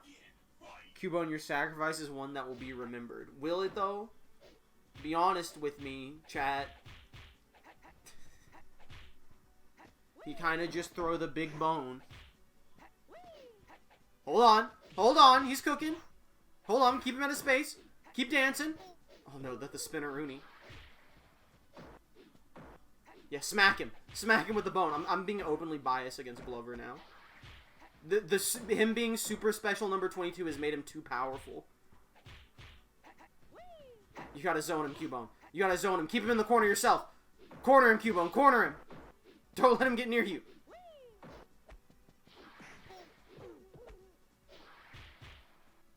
He's doing it. He's keeping the projectiles going. Don't let him get behind you, Cubone. No, he hit the alley-oop. That's how you know things are getting serious. Cubone, why are you getting close to him? Oh! Oh! Oh! Oh! Alright, Cubone takes round 2. A sick party wants to see Glover versus Kiryu. Does Kiryu simply explode with a single touch? We already did that fight. Why do you think Glover's in losers? Kiryu's the one that beat him. That literally was the fight. Glover got Kiryu down to like 10% HP, and then Kiryu comboed him 0 to 100 twice. Wilhelm's fighting. He's using his fighting spirit. He's using his fighting spirit.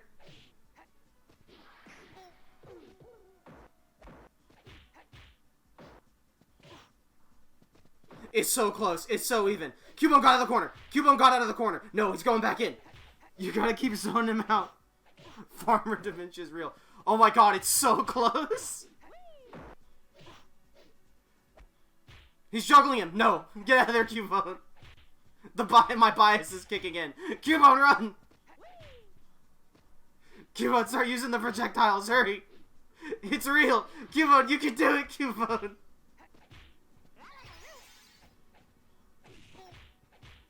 This is truly a battle of the ages. Oh my god. No! No!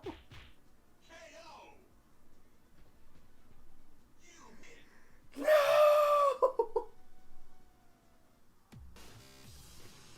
Society has fallen.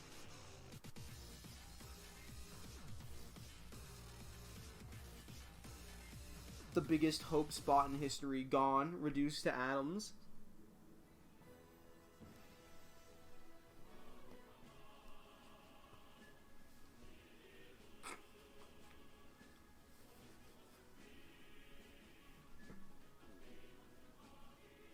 Decent. There's no god here, only Glover. Alright, we're desynced. I can fix that real quick. Bup. And bup. I should fix it. Alrighty then. Let's let's hear what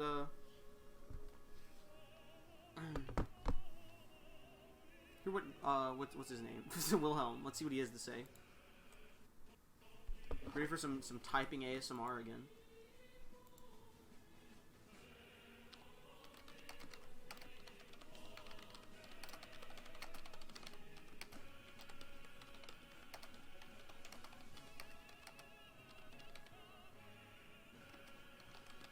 Let's use the word fight twice, whatever. This isn't a writing class.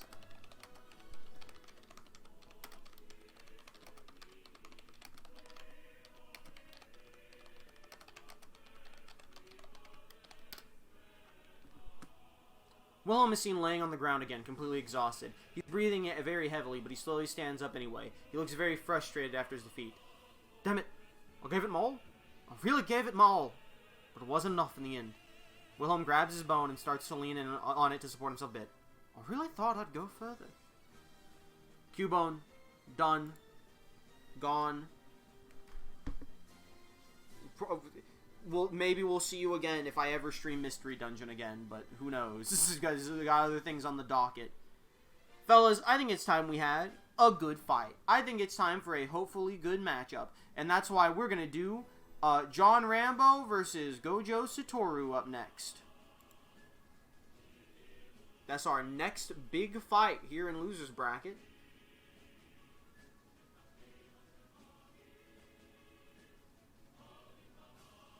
Let's see. Here's the footage of Rambo after he was defeated by the Ice Climbers. Lying on the ground for a few minutes. Well, damn, those Ice Climbers got me good. I didn't expect them to be so fast and aggressive. I was pretty beat up from my previous fight, so I guess I was at a bit of a disadvantage. I need a minute to recover, but I'll make a comeback, just you wait. 2 weeks pass. Rambo, your next opponent in Loser Bracket will be Gojo Satoru. You have any thoughts you'd like to share? He looks at Satoru up and down, sizing him up. You don't look like much.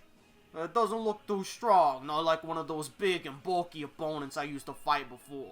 Well, then again, these spiral run tournaments always have tricky opponents. Still, he doesn't look so tough. I can handle this with ease. I don't like that he called it a spiral run tournament. I would love to tell him he's wrong, but, you know, a lot of people have lived and died by the spiral shenanigans, so, like, it's, you know, unfortunately it's hard for me to say otherwise. Very unfortunately. And he will be facing, Gojo Satoru. Satoru Gojo. Gojo Satoru. Satoru Gojo? Anyway, last time, Kiryu almost beat Gojo, but then didn't. That was surprising. Kiryu actually gave me a challenge. He catches his breath. I wasn't expecting much from them, but they showed some skill. However, in the end, victory is mine. My cursed energy and determination prevailed. He wipes some sweat from his brow. Now let's see who I face next in the Losers Bracket. There's still much work to be done before I prove myself as the strongest once again. He grins confidently, preparing for the next battle. 2 weeks pass. Gojo, your next opponent will be the famous mercenary John Rambo. Do you have any thoughts you'd like to share? Ah, John Rambo. I've heard stories about him. He's known for his ruthlessness and survival skills. This will be an interesting fight indeed. He crosses his arms. I'm not worried, though. I faced stronger opponents before and came out victorious. This is just another stepping stone for me. Victory is assured, and I will not hesitate to eliminate this threat. Let's see how long Rambo can last against the Limitless. He grins confidently, waiting for the fight to begin. Here we go. Gojo Satoru, John Rambo. Now, you may notice I haven't, for those of you not looking at the bracket in real time, I haven't brought up who anyone is facing next round besides Winners Bracket. And that's because for the next round of Losers Bracket, this is why next stream it's only going to be the 2 semifinals winners, then a bunch, I think it's like 10 to, I think it's like 12 Losers Bracket matches or something. The next round of Losers Bracket is all people who are already in Losers Bracket, and then they will face the people that just lost in the quarterfinals of Winners. So, after this match, we will start to figure out some of the people, like, facing each other in the next round of Losers. So anyway, John Rambo versus... Sorry, my brain is short-circuiting. Where is John? Where is Jonathan Rambo? Unironically, where is he? Oh, because I have him as Rambo, not John Rambo. I keep looking for John Rambo because I'm stupid.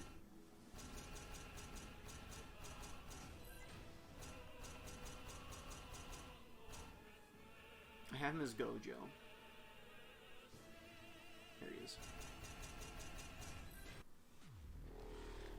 I have no idea how this one's gonna go.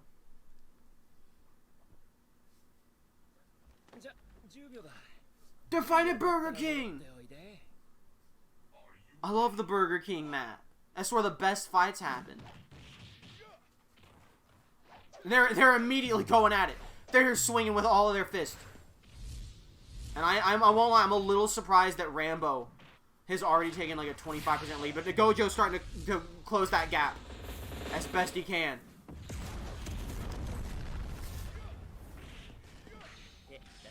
Oh, okay, simply ignore partially whatever that super move was going to be. Extremely even so far. He's not doing it, he's not going to fall for it. Big punch knocks Gojo out of the air. Dude, holy crap. Wait, Rambo's way better at dodging these attacks than I thought he would be. I thought this was going to be like, does Gojo combo him to death before he gets hit by a bunch of explosions? And the answer is actually, it's just a raw fist fight where they dodge each other. This is actually good. The rare good losers bracket match. Holy crap. Oh, big CQC. Oh, but Gojo warped out of the CQC. This is still anyone's fight for sure.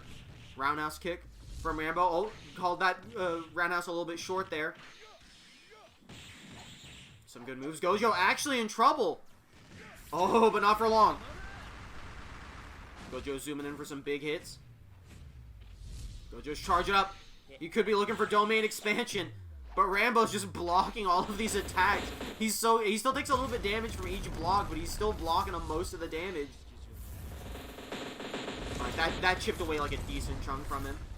Gojo's charging up. I think he's really relying on the domain expansion. Is he gonna get a chance to do it? Rambo's not stupid, he didn't fall for it. Rambo takes round 1.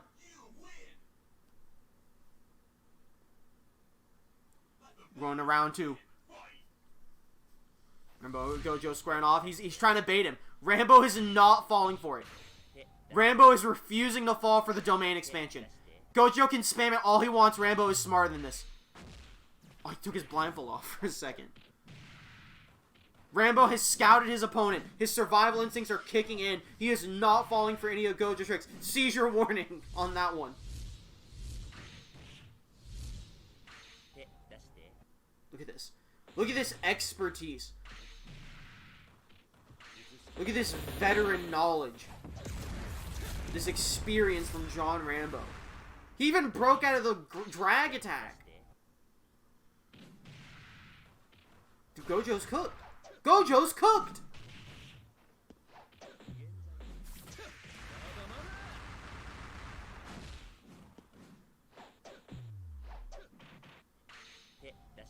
Who would have thought the way to beat Gojo was to just be a little more defensive? But being smart helps you. Oh my god! That did nothing to it! All of that for like the equivalent of a punch from Rambo. I thought that looked like it was going to be a one-shot kill.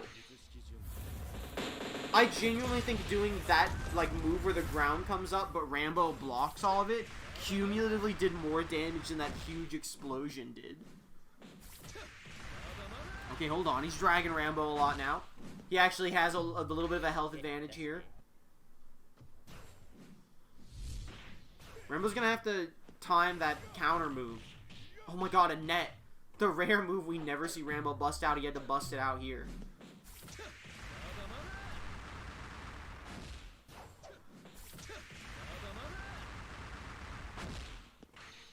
Oh, that one actually connected, but now Rambo connected with his own moves.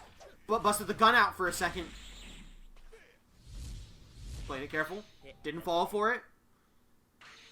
Dodged that one. Nice spot dodge from Rambo. They are both at like an equal amount of health. Gojo slightly higher. Wait, I think that... Oh, no, he dodged it. Oh, he walked into the last 2 hits. That would have won if they had all hit, though. Rambo just has to not choke at the last second. And I think he can do it. I do think he's in, like, whittle down range if Gojo can just get him with a few repeated moves like that. But one strong hit from... Like, one hit at all from Rambo like that And Rambo eliminates Gojo Satoru from the tournament.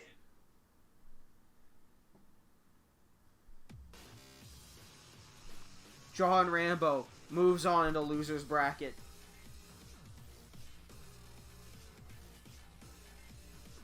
Truly from the bottom of my heart. Bro was teabagging at every parry. My man was going nuts. Rambo had the absolute read on that nerd. Get demolished like a good book forehead. Good match.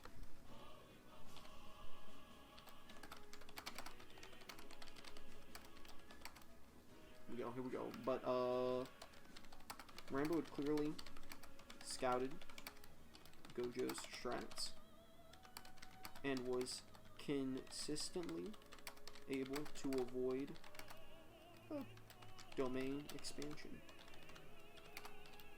Rambo won, and Gojo was... I butchered the word consistently there.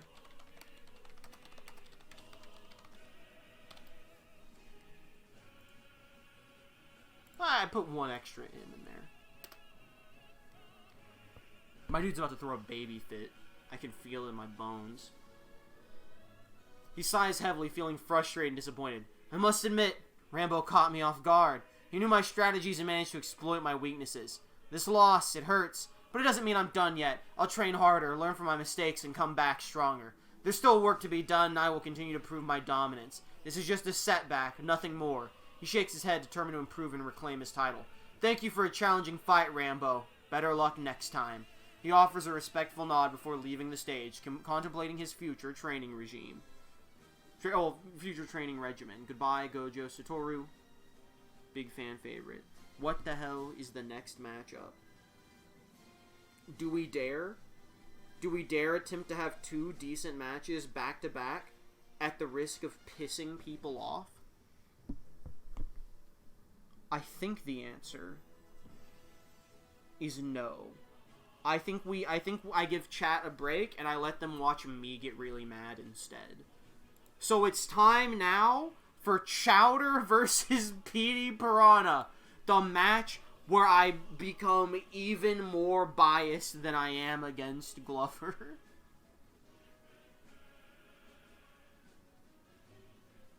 Anyway, here's his footage of him after he defeated Toka. Chowder defeated Toka somehow. Panting heavily and holding his belly, satisfied from eating and winning. I knew I could do it, and thanks to you, Juice Man, for letting me eat beforehand. Now on to the finals. He smiles wide and skips over the other competitors, offering high fives and congratulating them on making it this far. So who's next? Bring it on. Let's eat and fight our way to glory. 1 week passes. Sorry, never mind. That was when he beat Cyrano. Where the hell did he... Fucking, here it is. This is after Chowder defeated Cyrano, and the crowd looked on in shock.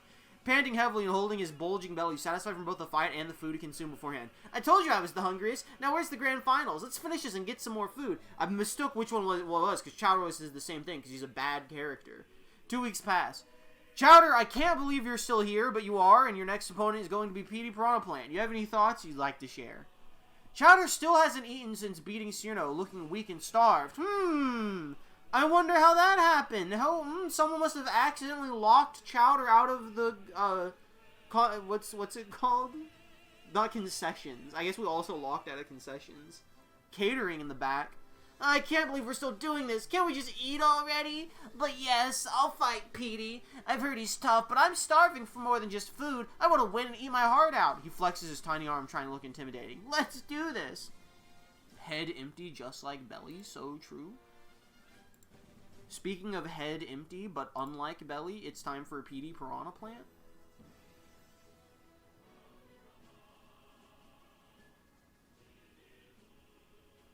Oh, we of course already had the anti-hero. Well, hold up. Oh, never mind. We got a little glitchy. Anyway, Green Lantern defeats Petey Piranha. Petey Piranha stumbles back, surprised by Green Lantern's strength. Of course, at this point, he doesn't know that Green Lantern was the anti-hero. He scratches his head, trying to figure... Well, hold up, wait. Did I do it a little bit? Okay, yeah, it is this one. Trying to figure out how he lost. As Ramon, he shrugs it off and grins sheepishly. Well, I guess even the mighty Petey Piranha can be beaten sometimes. No worries, though. I'll be back stronger than ever. Let's see who else the loser's bracket throws at us. Those weak arms are surprisingly deadly.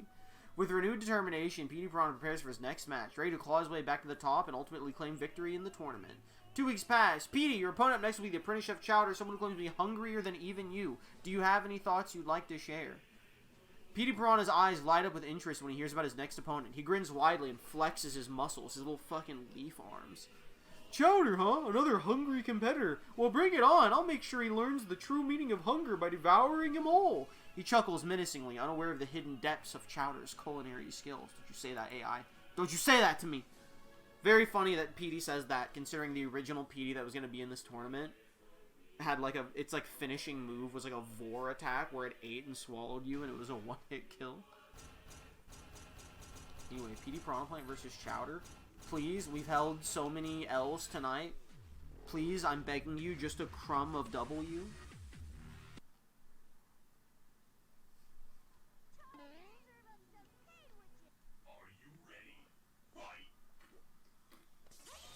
No! Hold up, Petey's charging. You fool! You can't block that! You absolute buffoon, Chowder! Oh no, he's chewing Grubblegum! Petey, stop him! Who? Dodge him! No! Petey, get out of there! What is he? Chowder's sending him to hell! What is going on? I can't tell if that was a Mung doll or another character that I didn't recognize because it was off screen. Petey, get him. Petey, get him. Don't let him Grubblegum you. This is how he sets up the Grubblegum, Petey. It's a classic setup. Yeah, thwomp him. Thwomp him, Petey. Thwomp him. No! He's going crazy. He's going pog crazy. Chowder is really... I don't know why Chowder always blocks when Petey starts charging up his super. I think that's really what's going to cost him this whole thing. Is him just standing there and letting Petey get all of his, like, charging off. Because that Thwomp's doing crazy damage, and Chowder's letting him pop him off left or right. And you can't really block the Thwomp, you kind of have to just dodge it. So it is actually really smart of Petey to spam Thwomp instead of using, like, his level 3 super, which is the car. Which I feel like Chowder would just block. This is a great combo by Chowder. I think it's a little too late in the round for it to matter, though. Because even just sitting here blocking, Petey's slowly whittling him down. Hold on, hold on, hold on. Never mind. I was about to say maybe I spoke too soon, but not yet. Magikoopa got him? The rare Kamek win? Do we have any Mario nerds in the chat? Is there a functional difference between a Kamek and a Magikoopa? Or is Kamek just the name of a Magikoopa? Or are there two names for the same type of entity? Any Super Mario lore heads? Petey, get down! A woman's fury, get out of there!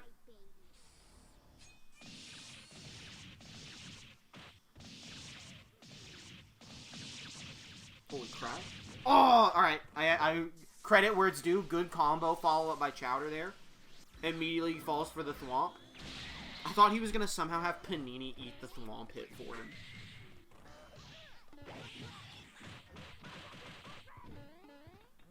These two are both really good at blocking. The issue is that when Chowder blocks, Petey starts charging up his super, and Chowder doesn't block that often. Sorry, let me rephrase that. Petey doesn't block that often. So he just sits there charging. He just dodges when, like, the attack comes through. Chowder doesn't charge his super up enough. And I know he can, because we saw him chewing the Grubblegum. And that was raising up his super bar. Chowder normally focuses on, like, hitting a bunch of combos like this to charge up his super bar. Well, the Grubblegum doesn't charge up because it's the super. But you get what I'm saying. And I think that playstyle isn't really going to help him too much here. Not to say he hasn't done, like, a decent amount of damage to Petey. He's just he lets Petey get way too much super bar. Uh-oh. Get blocked. Get absolutely spot blocked. The bowling ball does good damage. If Panini spam the bowling ball more, that might, like, do some good damage. I remember when the tournament was starting and, like, the characters were getting revealed, we were joking that, like, a ton of characters had, like, allies that they would shoot out to help them in a fight. And we were like, allies are going to be the thing that make or break this tournament. Is Chowder the only person in the tournament that has allies that, like, who's still in it? You could debate Monika has allies because of the little chibi things. Smile Dog doesn't. Kiryu has Gore. Oh, he got the win. We're actually going to round 3. Kiryu has Gojo. Kim doesn't. Chowder obviously does. Rambo doesn't. Anzu does. Grillby does not. Metal Gear Rex doesn't. Sadako doesn't really. They're kind of just singular attacks with the bird and the bear. Palico doesn't. Green Lantern doesn't. Armstrong doesn't.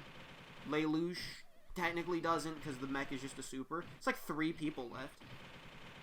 Anyway, we're actually in round 3. It's actually like a close fight, which it did not look like it was going to be there at the end. Petey's getting a little panicky. I think Petey wasn't... I almost called him Peeny. Petey was not expecting this to go to a round 3, and now he's not charging up while Chowder just blocks. He's trying to just spam attacks, and I think that could really end up costing him. And we're kind of seeing that here, where Chowder is still kind of has like a slight health lead. Not anymore, but he was there for a bit. Okay, he's getting back in the groove. Yeah, that's what he needs. Oh! That was a great read by Chowder. Chowder still took a little bit more damage from that exchange, but that was a really good read. According to a quick Google search, Comex are really good magic Koopas. Okay, so it's like a ranking thing. If you're like a general of magic Koopas, you become a Kamek. That's cool. That's good lore to have. Well, the car finally hit. Oh my god, the car actually hit. Did like the same amount of damage as the Thwomp. But it's a fun animation. Thank you for the Kamek lore update. Great countering of the Thwomp into Grubblegum. Oh my god, he had a second Grubblegum stored, but Petey was able to block this one in time. I gotta give Chowder respect on this one. This was a good, legitimate, like, fight by Chowder. He actually used real skill in this fight. But will it be enough to get him going to the next round? Has he earned a little bit of my respect before immediately being eliminated? Is this the end of Chowder's arc? It's real close. It's real close. Oh, he didn't let Petey charge. Oh, now he did. Never mind. I was about to say, did Chowder bait him this whole time? It's over. Alright, he's stupid. Sir, a second.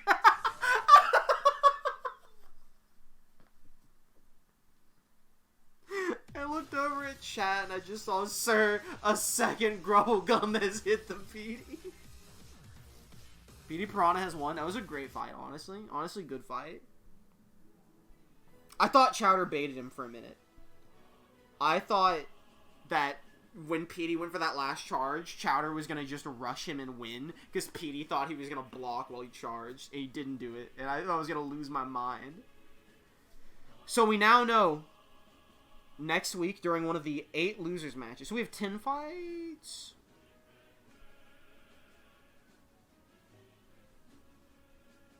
No, we have 14, I think. Yeah, next stream will be winners semifinals, losers round 5, losers quarters, no, losers round 6, loser quarterfinals, loser semifinals.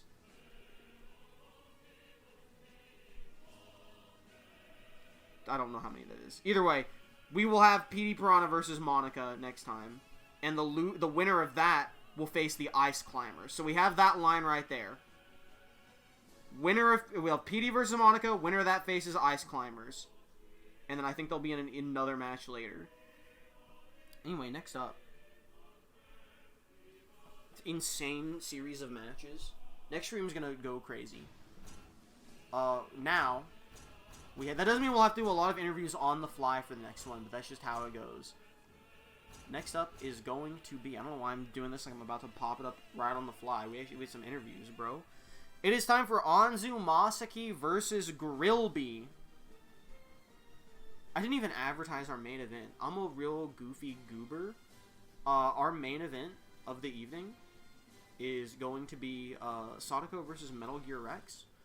Live musical performance for the night is not gonna happen because all of our musical performances were attacked by the Ice Climbers before the riots were stopped. There's been a lot going on, alright? We didn't realize it. Okay, what the hell is next up? Anzu versus...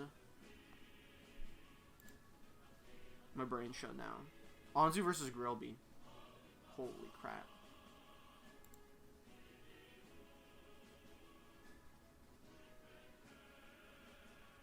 Uh-oh, fellas.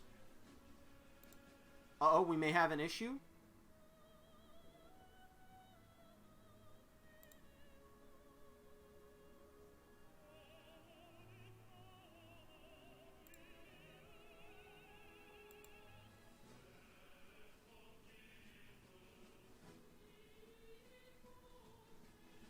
Hold on.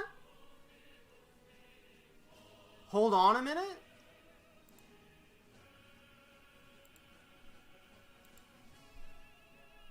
Bro, hold on. Actual catastrophic event incoming?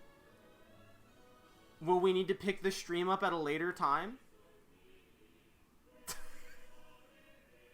Is Grillby refusing interviews? Has Grillby performed the ultimate heel tactic? Was it Monika? Was it Smile Dog? Was it Sadako changing my fate? Hold on, I gotta see this. Hold up. Hold up. I will reveal what's happening in a second.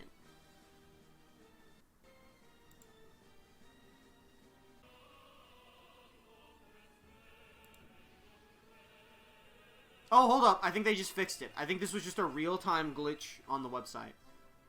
I think they fixed it. Maybe it got overloaded or something. Alright, we're good. We're good. We're good. We're good. It's actually just working now. Incredible. I choose to blame Grillby for trying to dox the website. Let's see what Anzu had to say after she lost to Senator Armstrong. That's the wrong one. There we go. No? Oh, there we go. Panting heavily as she steps back from the match, eyes fixed on the screen showing Senator Armstrong's victory. Uh-oh, wait, my fucking browser might be crashing. Grillby! Okay. Man, I gave it my all out there, but those nanos were just too powerful. I knew he was a tough opponent, but I didn't expect it to be that tough. She sighs, running a hand through her sweat-dampened hair. Guess I underestimated Armstrong a bit. Still, I can't be too hard on myself. I fought with everything I had. If anything, I learned a lot about what works against enhanced opponents. She takes a deep breath, steeling herself for the next challenge ahead. Okay, no matter what happens now, I'm not giving up. I'm gonna go back to the drawing board, figure out some strategies to counter those nanomachines better, and come back swinging even harder. He's trying to dodge questions. 2 weeks pass. Anzu, your next opponent will be none other than Grillby, debatably the most controversial competitor in the tournament, due to many fans' beliefs that he is cheating and using underhanded tactics in his fights. What are your thoughts? She raises an eyebrow at the mention of Grillby's reputation. Well, that guy's always been a wild card, huh? People love to gossip about whether he's breaking the rules or not, but honestly, it's not really my concern right now. What matters most is that I face whoever's across from me and give it my all. Whether it's fair play or not, I need to stay focused on beating them. Period. And besides, the Anzu way isn't about being sneaky or dishonest. It's about honest, hard-fought victories through skill and determination. Dude, Frosty's popping off at this promo. She gives a confident smirk. So Grillby's up next, huh? Alright then, bring it on. Let's settle this once and for all. With Anzu powers shining bright, he won't stand a chance. Oh my god! Oh my god! Oh my god! Oh my god! Oh my god! Oh my god! I'm banned. I'm banned. I'm banned. I'm banned. I'm banned. Oh, thank God there was no porn. Thank God there was no porn. It was just big boobs. Thank God. Thank God. Still edited in the YouTube cut. We were so close to getting banned. Fellas, we survived. We did it, fellas. We survived. We made it.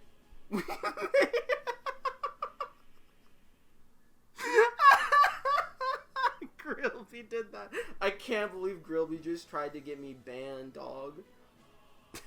Dude, thank God. But massive shout out, by the way, thank God that this website, like, it defaults to the For You page, and my For You page obviously isn't porn, so I've been saved?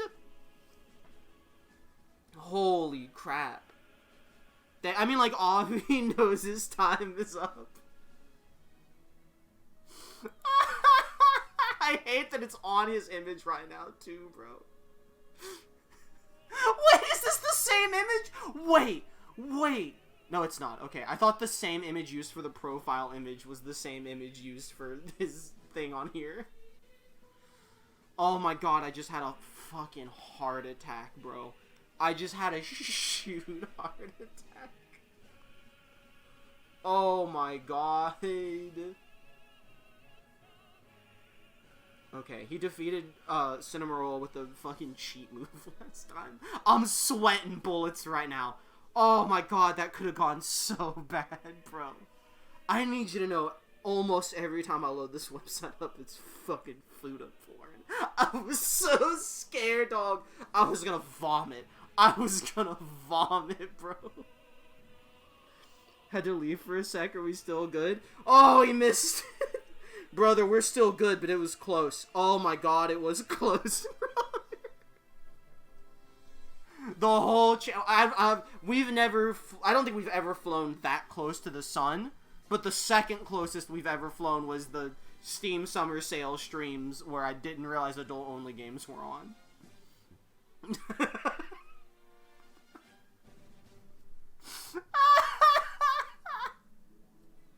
Now back to your regular programming.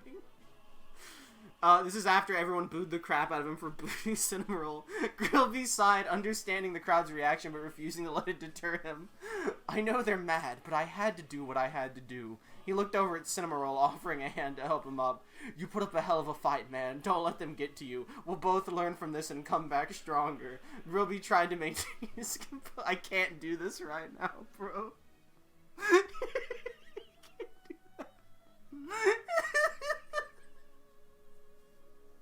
Grillby tried to maintain his composure as he walked back to the corner, knowing that the road ahead would only get tougher. I don't blur it on the website, cause it's funnier. I would rather use a big JPEG of Pumpkinhead to censor it, but like, I'm normally smarter than that, but I got so mind-flooded by everything crashing. Oh, my heart. 2 weeks pass. Oh, Grillby, your next opponent is the duelist Anzu. Juice Man's trying to keep a straight face here. Your opponent is Anzu Masaki. Do you have any thoughts you'd like to share? Grillby's eyes narrowed as he thought about his next opponent, Anzu Masaki. He had heard rumors about her impressive skills, but he wasn't intimidated. I need to be very clear. This like clicked in my brain to say this. On YouTube, I will censor that on YouTube with like a big Pumpkinhead image. Just know, for the YouTube viewers, I lucked out. Everything that appeared on the homepage there was like, it was just women with a comedically large booba in like crop tops. Was like the worst there was. It was lewd, so I'm not getting banned, but nothing like actual. It's lewd, so I'm gonna censor on YouTube, but I ain't getting banned from Twitch. So just know that even though it was a big censor, I was saved. We didn't get hilarious porn incident. Dunk's doing a big drink. No one can save you from the titties now. Pumpkinhead's been eliminated.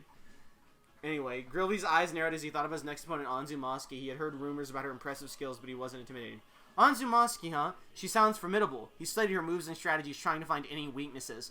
Well, I'll use my speed and elemental magic to keep her off balance, while also utilizing my newly learned techniques. This will be a challenging match, but I'm ready for it. Grillby's flames dance confidently. I won't let the crowd's opinions or past rumors define me. I'll show everyone that Grillby Firestone is here to win fairly and squarely. With that, he returned to preparing for the fight, eager to face Anzu Masaki.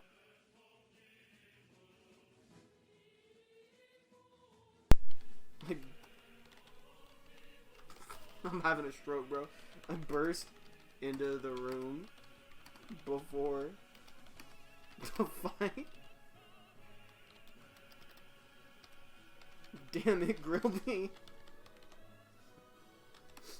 I know you tried to corrupt the interview tapes and tried to post food porn to my social media to delay the tournament so you'd have more time, you dirty son of a bitch.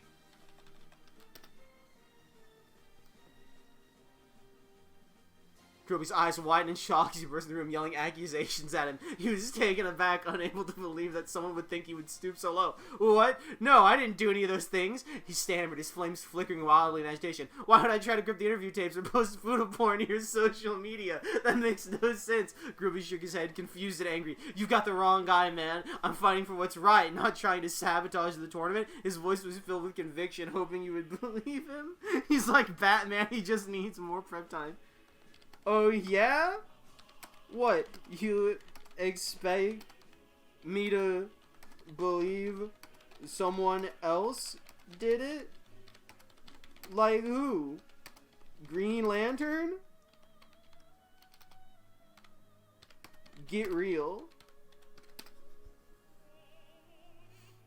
We're letting our aggressions out now. Grillby glared at Juice Man, his orange flames looking angrily. You don't have to believe me, Juice Man, but I'm telling the truth. I didn't do those things, and even if I wanted to, I wouldn't need anyone else's help. I'm a true fire elemental. I can handle myself just fine. His voice was firm and steady, his determination evident. Now, if you'll excuse me, I have a fight to prepare for. Good luck to you, too. With that, Grillby turned away from Juice Man, focusing on the upcoming match against Anzu Masaki.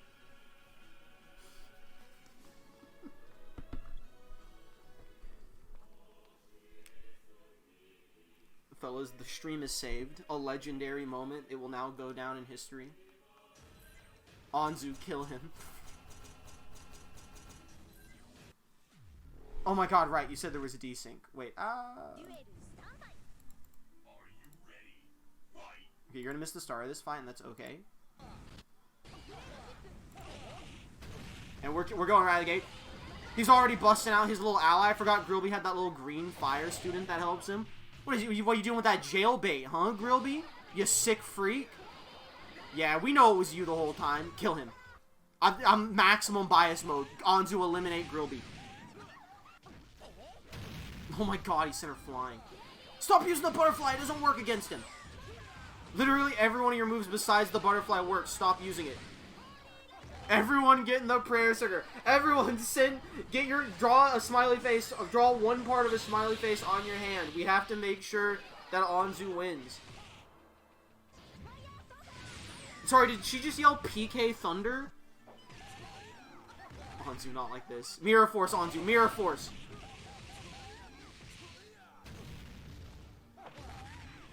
I need Grillby to cheat 2 more times so we can disqualify him. Let's go. Let's go. Big damage. Big damage. No, her JPEG. It's spinning. A low butterfly? You had a low butterfly this whole time? Stop using the high one then.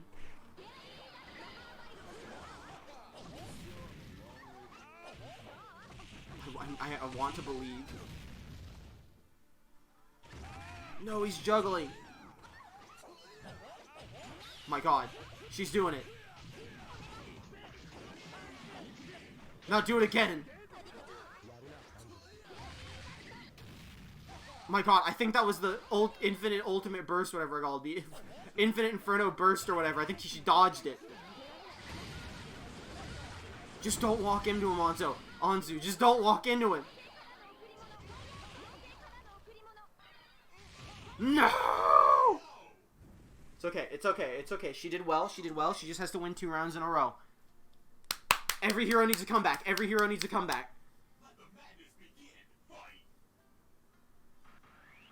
Oh, she's charging up. Get the Mirror Force ready.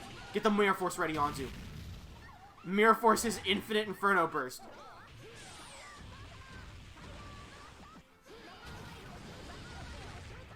I think it's Jova, fellas. No, he dodged it. He stole the farmer's spot dodge.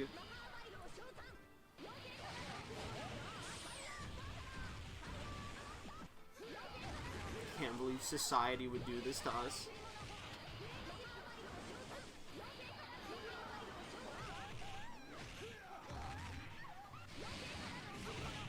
Maybe we need Monokuma to stop Grillby. Maybe that's what this has to come down to. Maybe we need, like, the lesser of 2 evils.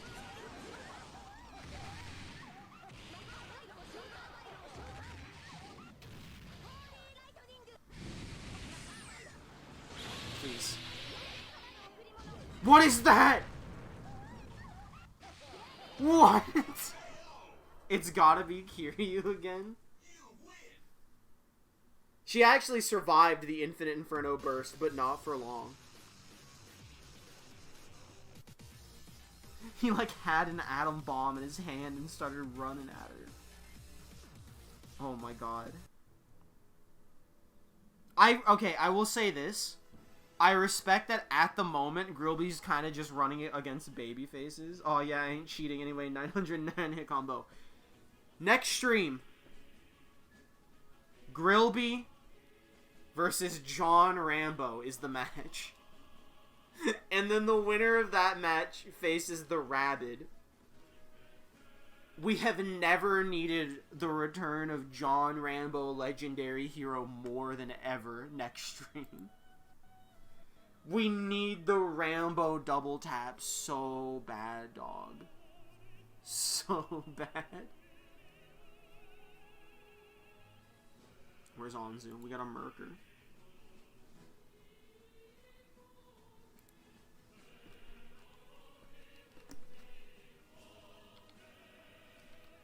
Anzu lost because Grillby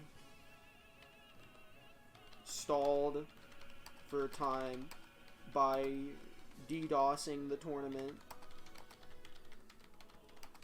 and spreading porn around. Anzu is eliminated.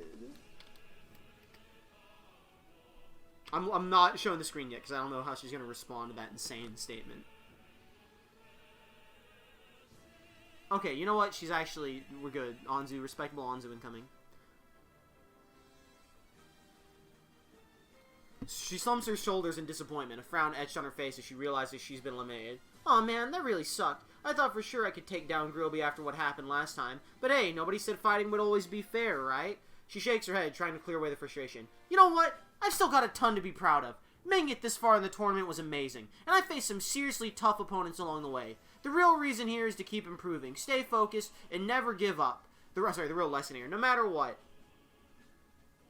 She sighs and grins slightly. Alright, Juice Man, now that I'm officially out, want to grab some food together and celebrate the little victories anyway? My treat, since I'm broke from buying all those tournament snacks. It sounds like a plan. Why is it your treat if you're broke? Anyway, Juice Man has a job to do. Thanks for not judging him for all of the porn that Grillby posted to his social media. What's up next? We got 2 fights left, I'm pretty sure. Double checking. We have 2 fights left tonight. It's time for Kim Pine versus Kazuma Kiryu. Okay, fellas. Okay. Alright. Let's talk about this one. Let's talk about Kim Pine versus Kazuma Kiryu. What I am about to show all of you is an interview, a sit-down interview. We do them all the time for Kiryu. All the time.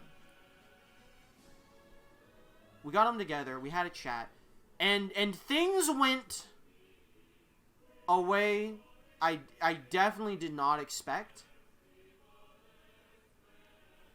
And we debated if we should show this footage.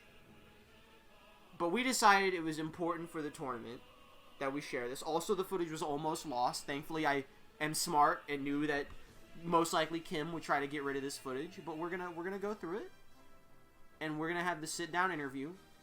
It's a long one, uninterrupted, of Kim Pine and Kiryu, hosted by Kermit the Frog, reporter Kermit. Let me take a big drink before this one.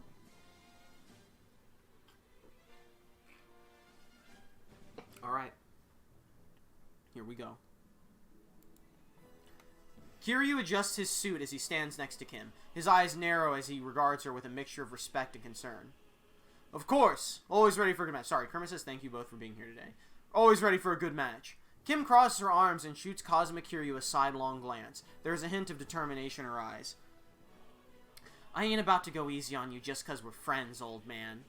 Kiryu's lips curl into a smirk, the competitive fire already burning within him. He knows full well that Kim won't hold back, and he would expect nothing less from her.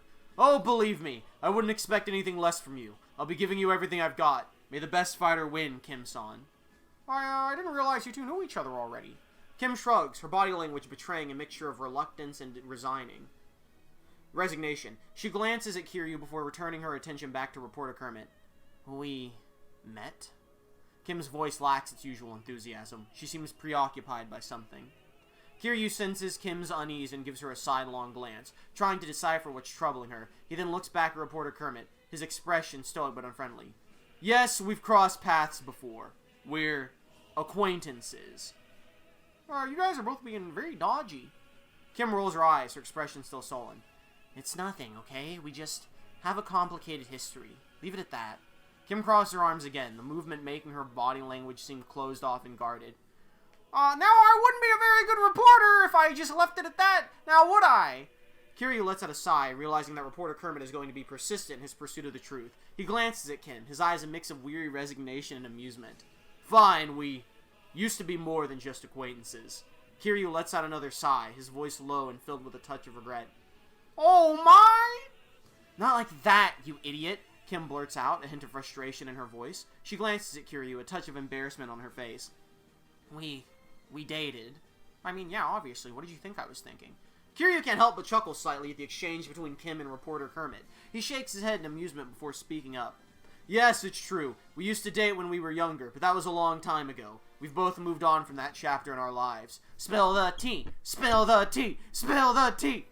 Jesus Christ. Kim rolls her eyes at reporter Kermit's insistent questioning, her annoyance evidence. She glances at Kiryu before speaking up, her voice tinged with resignation. Fine, what do you want to know? Everything. Kiryu can't help but chuckle softly again, finding reporter Kermit's over-the-top enthusiasm amusing despite the situation. He glances at Kim, raising an eyebrow in question. Everything, eh? Should we start from the beginning? Yes. Kim lets out a resigned sigh but nods in agreement. Alright, here goes. She looks at Kermit, her eyes serious and her voice steady. We met when we were in high school. I was 15 and he was 16. We instantly took a liking to each other. We started dating shortly after that. Kiryu listens to Kim's words, his expression a mixture of nostalgia and bittersweet memories. He adds to the story, his voice soft and reflective. Yeah, it was instant. We just clicked, you know? Spent every second we could together, hanging out, and just enjoying the time. Kim nods in agreement, a hint of a smile tugging at the corners of her mouth as she remembers the good times they shared together. Yeah, we were inseparable. We spent all our time together, going to movies, hanging out, eating pizza, just doing whatever. She trails off, seeming to lose herself in the memories for a moment before shaking her head and refocusing on the present. Kiryu takes a moment to reminisce as well, a faint smile on his face before his expression turns more serious. Yeah, I loved every second I spent with her. She made me feel alive, free. Kiryu's voice softens as he continues, his eyes fixed on Kim. Nostalgia tinges his words, but there's also a hint of regret. But things weren't perfect. We had our share of problems, too. Kim lets out a small, bitter laugh as Kiryu mentions their problems. She glances away, her expression hardening again. Yeah, you can say that. We sure had our issues. Kim falls silent for a moment before continuing, her voice a bit lower. We fought a lot. We were both stubborn and hot-headed. Kiryu nods in agreement, his expression solemn as he remembers the fights they had. We were both headstrong and refused to back down. We'd get into arguments over the smallest things, and it would escalate quickly. But it wasn't just the fights that were the problem. Kiryu pauses, his voice trailing off for a moment before he continues, his words tinged with regret. There was a trust issue, too. Kim's expression darkens further as Kiryu mentions the trust issue, her arms crossed tighter across her chest, a defensive gesture. Yeah, that was a big problem. I never trusted him completely. I always felt like he wasn't being completely honest with me, like he was hiding things from me. A hint of hurt flickers in her eyes as she glances at Kiryu, a touch of bitterness in her voice. Kiryu flinches at Kim's words, her hurt expression and bitter tone cutting deep. He looks down at the ground, his expression remorseful as he speaks. Yeah, I know I wasn't honest with you. I had a lot of going on in my life back then. Things I didn't want to burden you with. Things I was afraid to share. Kiryu looks up at Kim, his eyes pleading for understanding. But I never meant to hurt you. I just didn't want to drag you into the mess I was in. Kim's arms tighten even further as she listens to Kiryu's explanation. She shakes her head slightly, her expression hardening. Yeah, well, that's bullshit. You did hurt me. You lied to me. You kept secrets. You didn't trust me enough to be honest with me. She takes a step closer to him, her voice a mixture of hurt and anger. I was your girlfriend. I cared about you. I deserved to know what was going on in your life. Kiryu flinches again at Kim's accusatory tone. He clenches his fist, frustration and regret visible on his face. I know, you're right. I should have been honest with you from the start. I should have trusted you more. I was a fool. Kiryu looks at Kim, his eyes pleading for forgiveness. I never wanted to hurt you. I was just scared. Scared of losing you. Scared of burdening you with my problems. Kim's expression softens slightly as Kiryu speaks, her anger gradually fading and a hint of understanding in her eyes. She lets out a sigh, her voice quieter but still with a touch of hurt. I understand that, I do, but you still hurt me. You should have trusted me. You should have been honest with me. I would have been there for you. I would have supported you, but you didn't give me a chance. Kiryu's shoulders slump as he listens to Kim's words, the weight of his guilt and remorse heavy on him. He nods, his expression solemn and defeated. You're right, I messed up. I should have trusted you and been more honest with you. I should have given you a chance to support me, but I let my fears and insecurities get the best of me, and I hurt you because of it. Kim's demeanor softens further as she sees how remorseful Kiryu is. She takes a deep step closer, her eyes searching his face. Yeah, you did. You hurt me a lot. You broke my trust. You broke my heart. Do you have any idea how much it crushed me when you just left without telling me? Without a word? Kiryu's expression crumbles as Kim mentions the pain he caused her by leaving without a word. He nods silently, his voice low and laced with regret. I know how much it hurt you, and I can't tell you how many times I've regretted not being honest with you, not telling you what was going on and not saying goodbye. It was a coward's way out. I know that. Kim looks at him for a moment, the hurt and anger in her eyes beginning to fade and being replaced with a strange mixture of sympathy and disappointment. Yeah, it was. It was a coward's way out. It was a selfish move. You made me think that I meant nothing to you, that I was just a passing thing in your life, like you didn't even care about me. Kiryu's heart wrenches as Kim vocalized her thoughts, her words hitting him like a punch to the gut. He flinches visibly, the pain of hearing how much he hurt her evident in his expression. No, that's not true. I did care about you. I still do. You meant everything to me. I couldn't handle everything going on in my life, and I made a stupid, selfish decision that hurt you. Kim studies his face, her expression conflicted. She wants to believe him. She really does, but the hurt and betrayal are still fresh in her mind. If I meant so much to you, then why did you just leave without a word, without saying anything to me? Why did you just drop out of my life like I was nothing? Kiryu looks down at the ground, unable to meet Kim's eyes. His voice is barely a whisper, filled with regret and remorse. I don't know. I panicked. I was drowning in my problems, and I thought leaving without explaining myself was the easiest, least painful way out for both of us. I thought I could just disappear and you'd be better off without me. Kim scoffs, a hint of bitterness in her voice. That's bullshit. You didn't think of me at all, did you? You only thought about yourself. You only thought about how to make things easier on you. What about me? Did you think I'd be better off with you just vanishing with my life without a word from my life? Kiryu grimaces at Kim's biting words. He can't deny the truth in what she's saying. No, you're right, I didn't. I was selfish. I was only thinking about myself. I didn't consider how you'd feel at all. I didn't think about how much it would hurt to just have me disappear from your life without any explanation. I was a fool. A selfish, thoughtless fool. Kim crosses her arms tighter around her chest, her expression hardening again as she listens to his confession. Damn right you were. She takes a step closer, looking him in the eye. You have no idea how much I was hurt, how betrayed I felt, how worthless you made me feel. Kiryu flinches again as Kim's words hit him like a physical blow. He meets her gaze, filled with remorse and guilt. I do have an idea, and I regret it every day. I know I hurt you deeply. I know I betrayed your trust. I know I made you feel like you were nothing to me, and I'm sorry. I'm so sorry. You're getting the ad break in the middle of this. It's so long. Kim's expression softens slightly as Kiryu apologizes. Her wall's slowly starting to chip away, but there's still a hint of pain in her eyes and a touch of resentment in her voice. Yeah, well, sorry doesn't fix everything. It doesn't erase the pain you caused. It doesn't erase the hurt I felt. It doesn't erase the trust you broke. Well, with that, I think it's time you two let out a little pin-up aggression. Would you say you're ready for tonight's fight? Kiryu nods silently, his expression hardening. He looks over at Kim, a sense of determination and focus in his eyes. Yeah, I'm ready. Kim takes a deep breath, letting it out slowly. She looks at Kiryu, a mixture of determination and trepidation on her face. Yeah, I'm ready too. And it's time for Kazuma Kiryu versus Kim Pine. I thought it was going to keep going super long, but it's just because it glitched out and it doubled the text at the bottom. I was like, I don't remember it being, as long as the scroll bar says it is. Anyway. I was sitting there for that whole fucking interview being like, what the fuck is happening?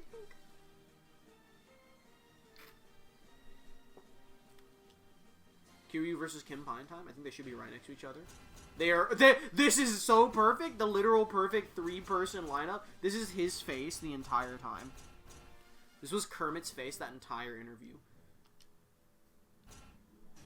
But you're right, Ultra. Nothing could be as bad as the Karen and Seth interview that we couldn't show. Except for when Grillby just tried to post porn just now.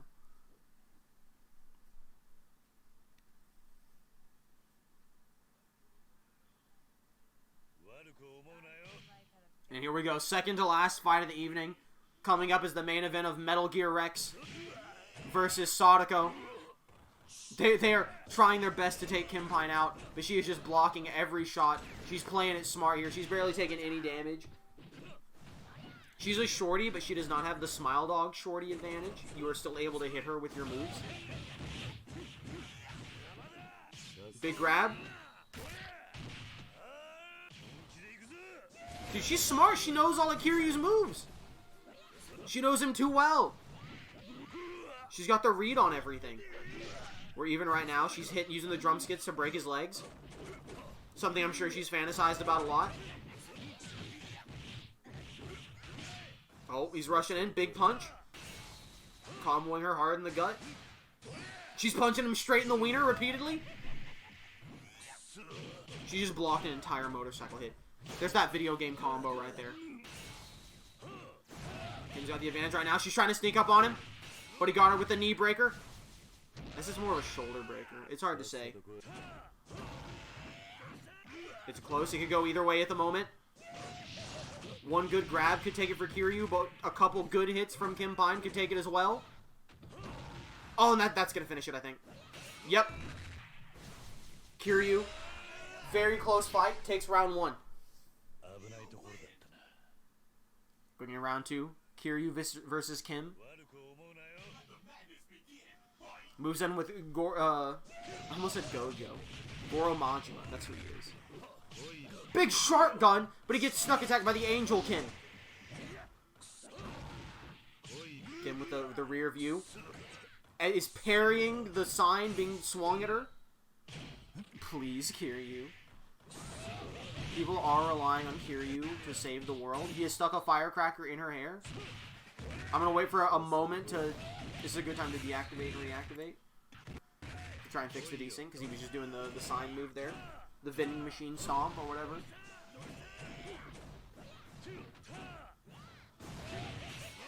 Ah, it's going to do a lot.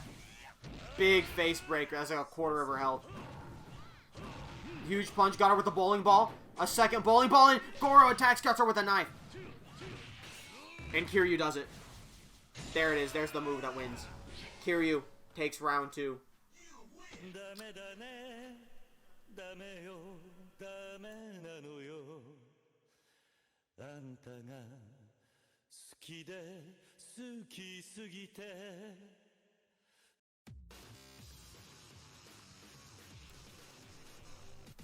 And Kazuma Kiryu defeats Kim Pine. Our only defense against the Grillby menace. Flawless. I definitely would not call that a flawless win. We're gonna go ahead and let the ad break play out on this one. Beautiful song too. We'll let the ad break play out while I guess I go into the chat. I guess I gotta pull up the chat again and let them say a little word to each other about their victory here. I kind of made the foolish mistake of Xing out of the chat. What was the one we just did? That was Anzu, right? I did the, yeah. I gotta remember to put down, we gotta tell Paul Heyman that Harvest Moon Farmer lost. Oh, I also gotta go tell Chowder he lost. That was the other one I forgot.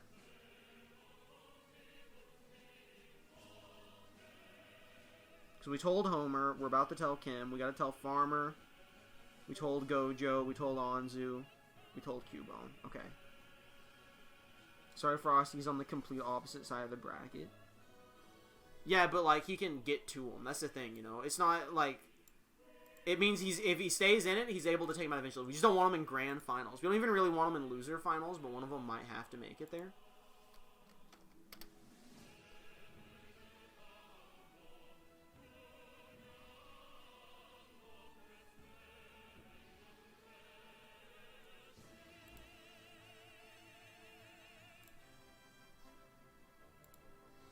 While the ad break plays, I'll be right back. I'm going to go get the goodbye message from them set up.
We're back.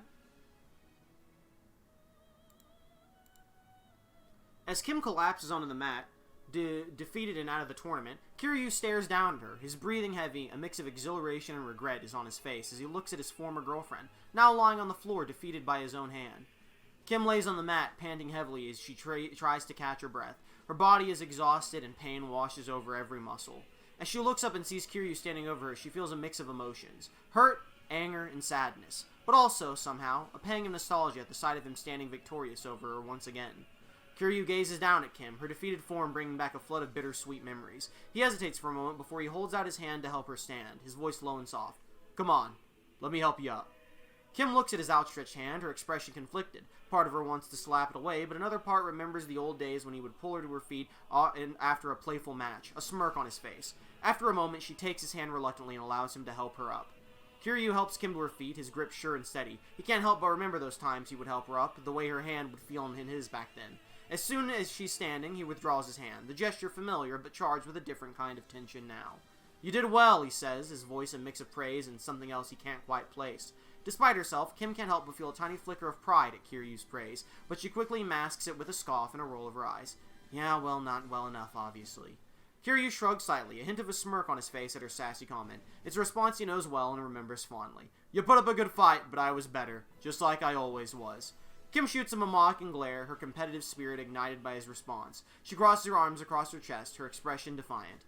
Oh, don't get too cocky. You barely won, you know. And then they both walked off backstage. And it is time now for our main event of the evening. Sadako versus Metal Gear Rex. We will speak to Sadako first, as she can actually speak for herself.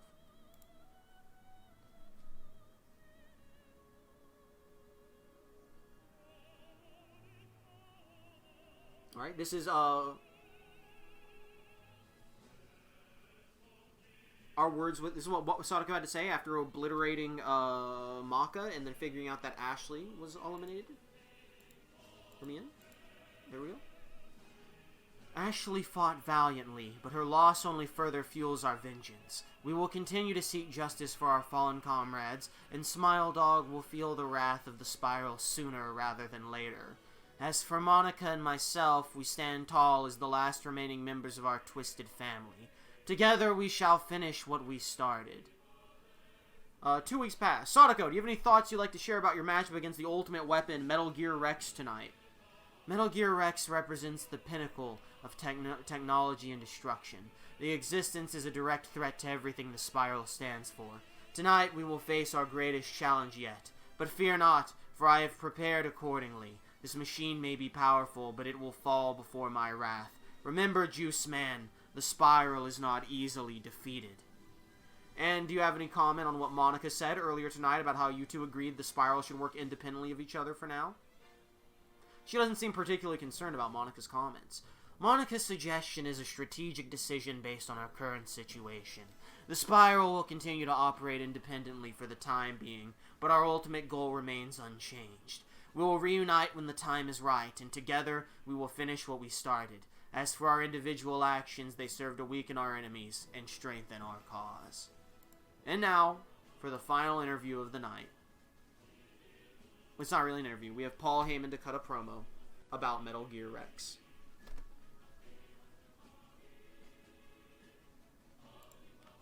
Heyman is in the center of the ring, hands on his hips, looking at the entrance ramp. Alright, folks, we have reached the final leg of this long night, and it's a big one. Heyman paces back and forth as he continues to speak. My new client, the ultimate weapon himself, Metal Gear Rex itself, is up to face the dangerous Sadako Yamamura, leader of the Spiral.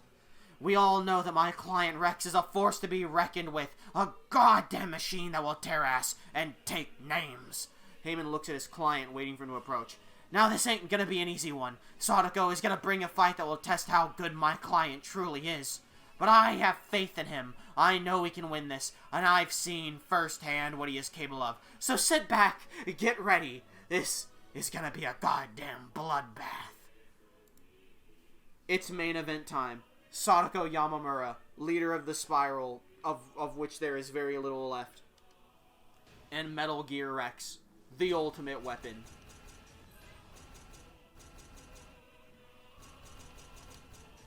Here we go. I feel a sneeze coming. Rut.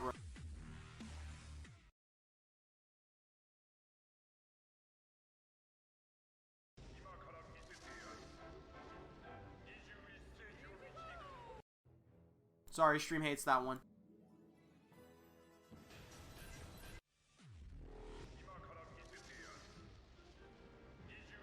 Blah blah blah blah blah blah blah. Apparently, there's like Alfred Hitchcock dialogue playing, and some company copyright claims the Alfred Hitchcock dialogue whenever that intro happens. And he immediately runs Sadako over. Metal Gear Rex shooting non-stop. Metal Gear Rex clearly knows how big of a threat Sadako is and is going right at her. The crows are just slamming into his knees, but those are clearly some high-impact crows for how much damage they're doing to his metal plating. Metal Gear Rex is launching as many missiles again here. Metal Gear Rex does have a limited number of missiles, though, for each round. I don't know exactly how many, but he is not hesitating to use them.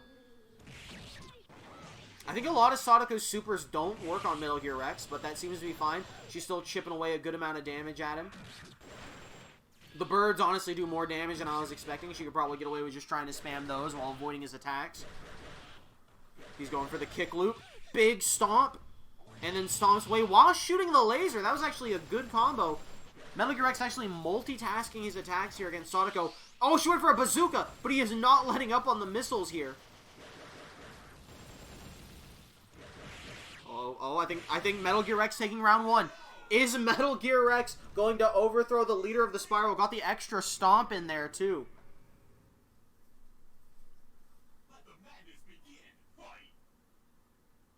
Big kick, square in her head. I think he's going to do it. I think Metal Gear Rex is about to take out the leader of the Spiral.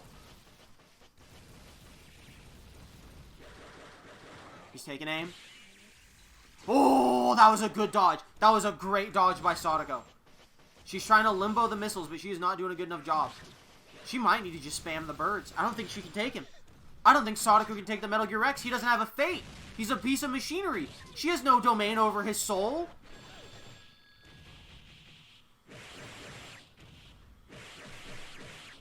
She's just kicking her in the head repeatedly. He's busting out every weapon he has. She's giving him the no, no, no, but he's going to do whatever he wants still. He got her! He's bashing her into a wall! My god, the carnage! He's going to crush every bone in her body. Just like her dad did or whatever. I don't remember the plot of Reindeer. He's dancing on her. She's fighting. She's doing the best she can. She's running in. She doesn't want to go down this way. But he's just unloading missiles and bullets on her. The phone's for you, but he can't pick up the phone. Big missile hits, but it didn't do that much. He's coming in. Is she going to dodge this one? No, she panicked. Oh, she's rushing in. She's rushing in. She knows this is her last stand. She knows it's now or never. She knows it's now or never. I think it got her. I think Metal Gear Rex won it.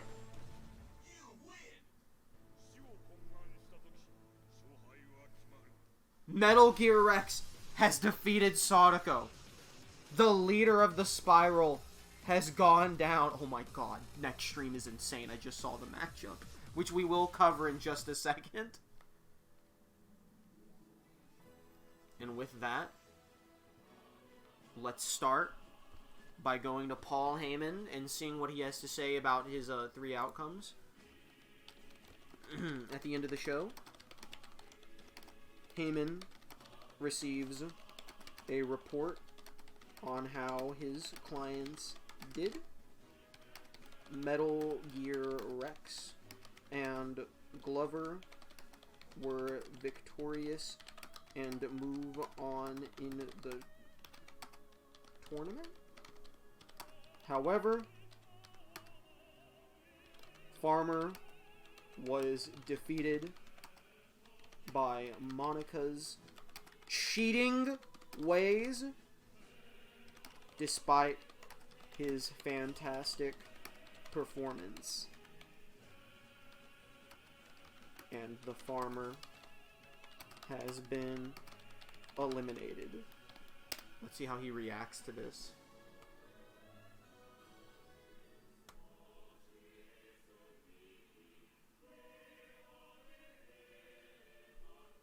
Very, very casual reaction. Heyman is in his hotel room, pacing back and forth, a defeated look on his face. He's reading a report on his client, the Harvestman farmer. Damn, the report said the farmer put up a good fight, but that Monika just flat out cheated to get the win. It's a damn shame he's out now. Heyman crumples up the piece of paper before throwing it in the trash. Let's give him one more. It sucks. I had so much faith in that man, but it's alright. At least my 2 other clients are still hanging in there. Heyman looks away from the trash can and towards the ceiling of the room. We are coming down to the home stretch of this tournament. We can't afford any more losses. My other 2 guys better get their asses in the high gear, or all of my work will fall apart. And lastly, we go to Sadako.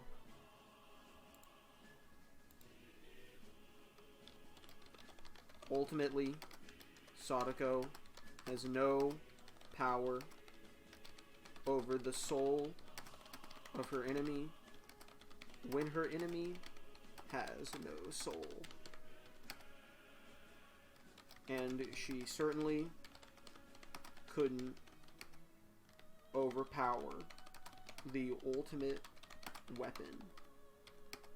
Sadako is defeated and eliminated from the tournament.